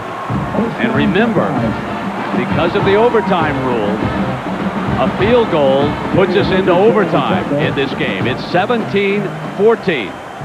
Buckeyes don't need a touchdown. They don't have to try to win it here in the last 53. Jermaine got him again. Stanley out of bounds inside the 30-yard line, and they've stopped the clock as they go out of bounds, and they'll move the chains on the first down. 46 seconds, and Jake Plummer might want to think about a few plays in overtime. Yeah, and Phil Snow, defensive coordinator, might want to think about tightening up his coverage. They've been more efficient, playing up much tighter and more aggressive right now. Granted, you're taking a chance, but right now you can't let them keep moving the football. The Buckeye special team might want to think how to block if they go in for a field goal here, having had the last one blocked. First down and 10 for the Bucks. Jermaine got a man. No, it is stopped. The play was stopped before the snap. That's why Stanley was not looking in. He knew that it had been whistled dead. I think Jermaine started to pull out, as did the tight ends moved when he started to jerk out of there. Dead ball foul, false start. On the offense, 5-yard penalty. See, Jermaine right there came out, and then the tight end to the left side of your screen, which you could not see on that, he moved with the quarterback when he moved out. Every yard's important, too, if you're maneuvering to attempt a field goal down here. Yeah, because Josh Jackson is not a long-range field goal kicker, Brett. As long as 39. Please, with 46 seconds for the game clock. 46 seconds. Well, the Buckeyes will take the additional 3. Thank you very much. Jackson's career-long field goal is 39 yards. The Buckeyes have only one timeout. They would love to keep that to get the field goal unit on the field if need be. 46 seconds put on the clock. So clock management against the Sun Devils. We got 46 minutes on the clock. Well, the Buckeyes will take that in a hurry. In a hurry. Please, there he is. 17-14, Arizona State up 3. These are the hard defensive calls right now. Do you take a chance and come after him? Do you play the tight man-to-man? It's been effective most of the football game.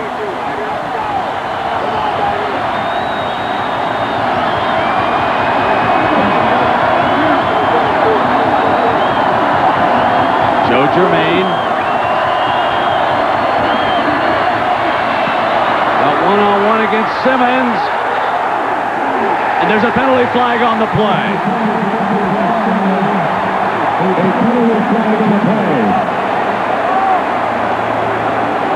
Jason Simmons defending. Remember, it's not first and goal now, if that's what it is. And yes, indeed, that's a 15-yard penalty and an automatic first down in the college game. And now this moves Jackson back clearly within his range. Here's the tight coverage now. The safety was working over there to help him, so he had help deep. Richardson was right there to help him right there. See, he's pushing him with his right hand right there. You can't do that. One more look at it. See, that right hand is shoving on him. He can't do that.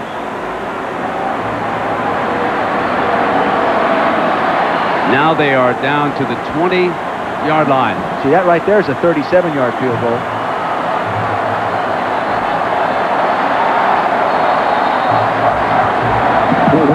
One timeout remaining for the Buckeyes.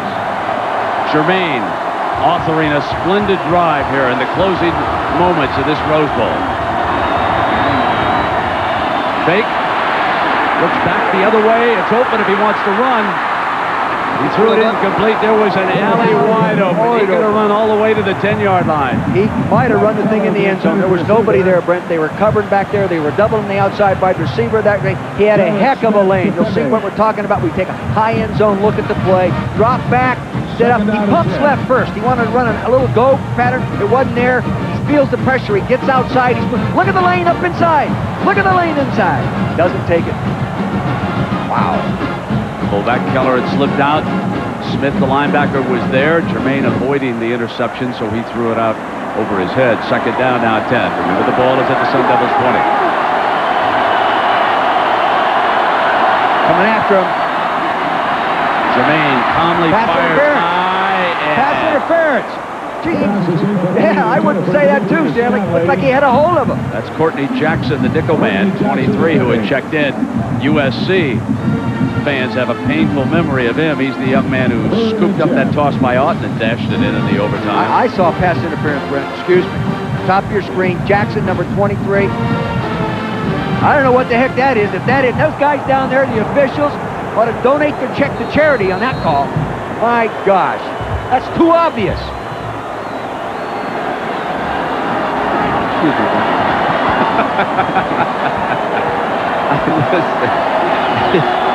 Wow. No disagreement for me, but it's counted 10. Ball just inside the 20-yard line now. Over the middle, incomplete, and there's the flag. Well, I didn't call it last time. I think I'll call it this time. That's an automatic first down. Well within field goal range right now. They may not need the field goal. They may get the touchdown in here in the last 24 seconds and win this. Soward committed the foul. Here it is, Soward, number 32, playing inside technique there. He comes back underneath it. There he is. Just hooks him. My God. There's no way you can get away with that anywhere. Unless you're on the other side of the field. Pass interference on the defense. 15-yard penalty. First down.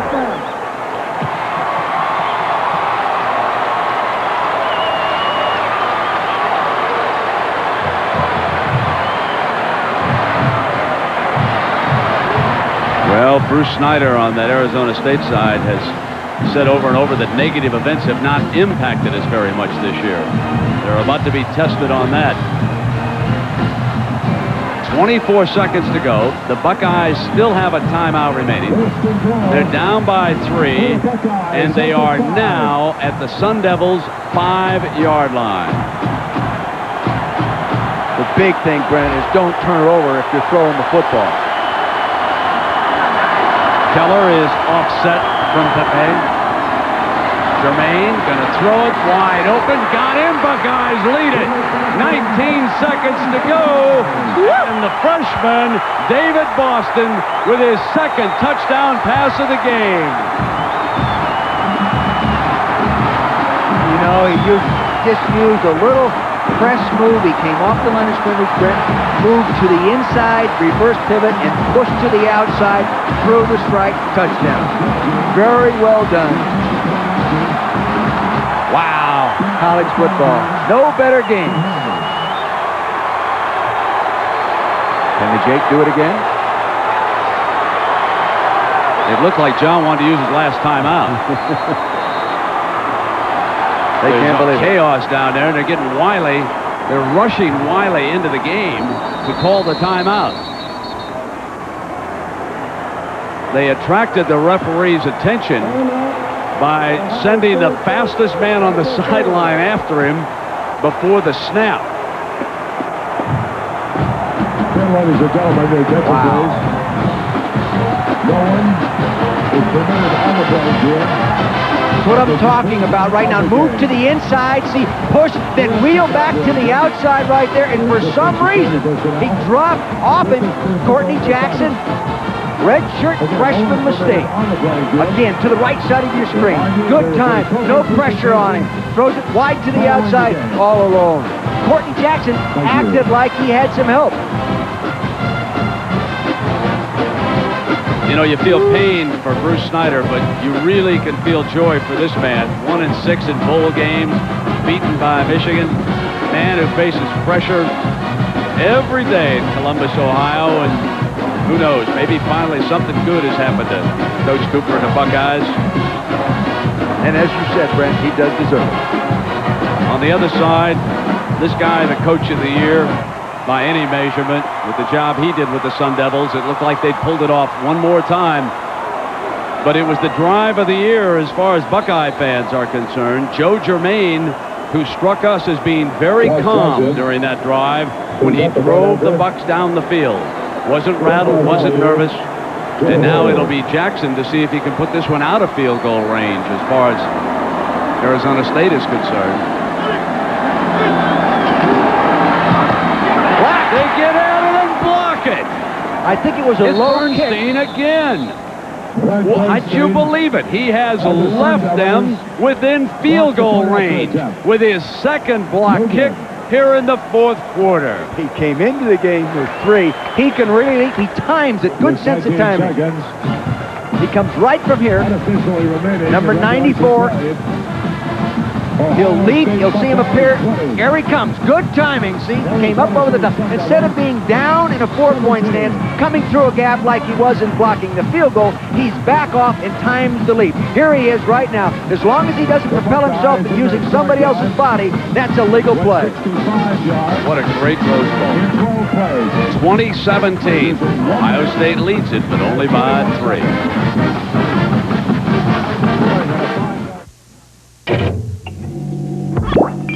Picante sauce, seize him! Well, Brent, originally it looked like they were going to call a 2-point play. In fact, the 2-point team was out there. John Cooper called them off at the last minute and sent the kicker out.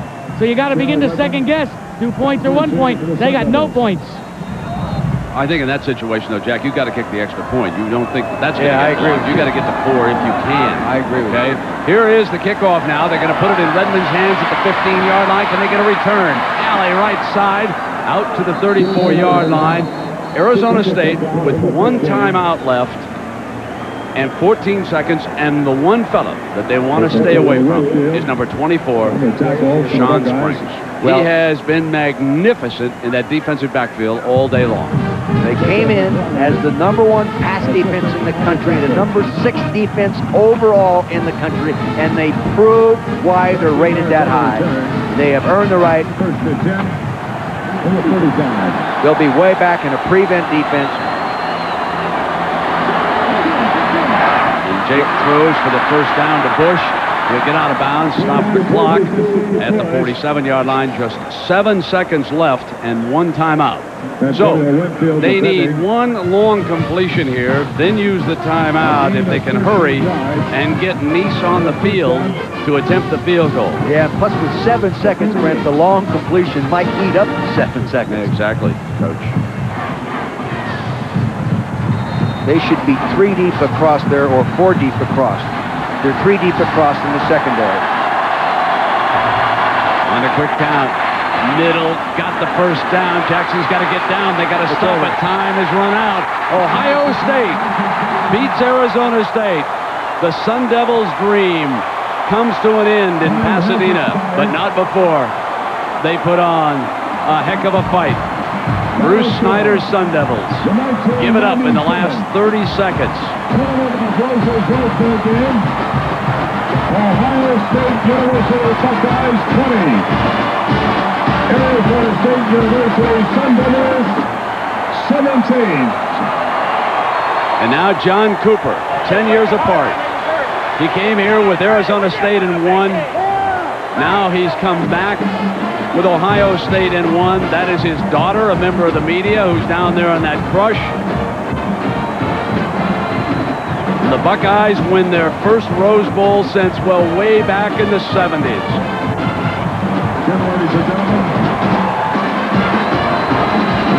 The trophy presentation is coming up. The Buckeyes earned this trophy. They did it the hard way against a great performance by Jake Plummer.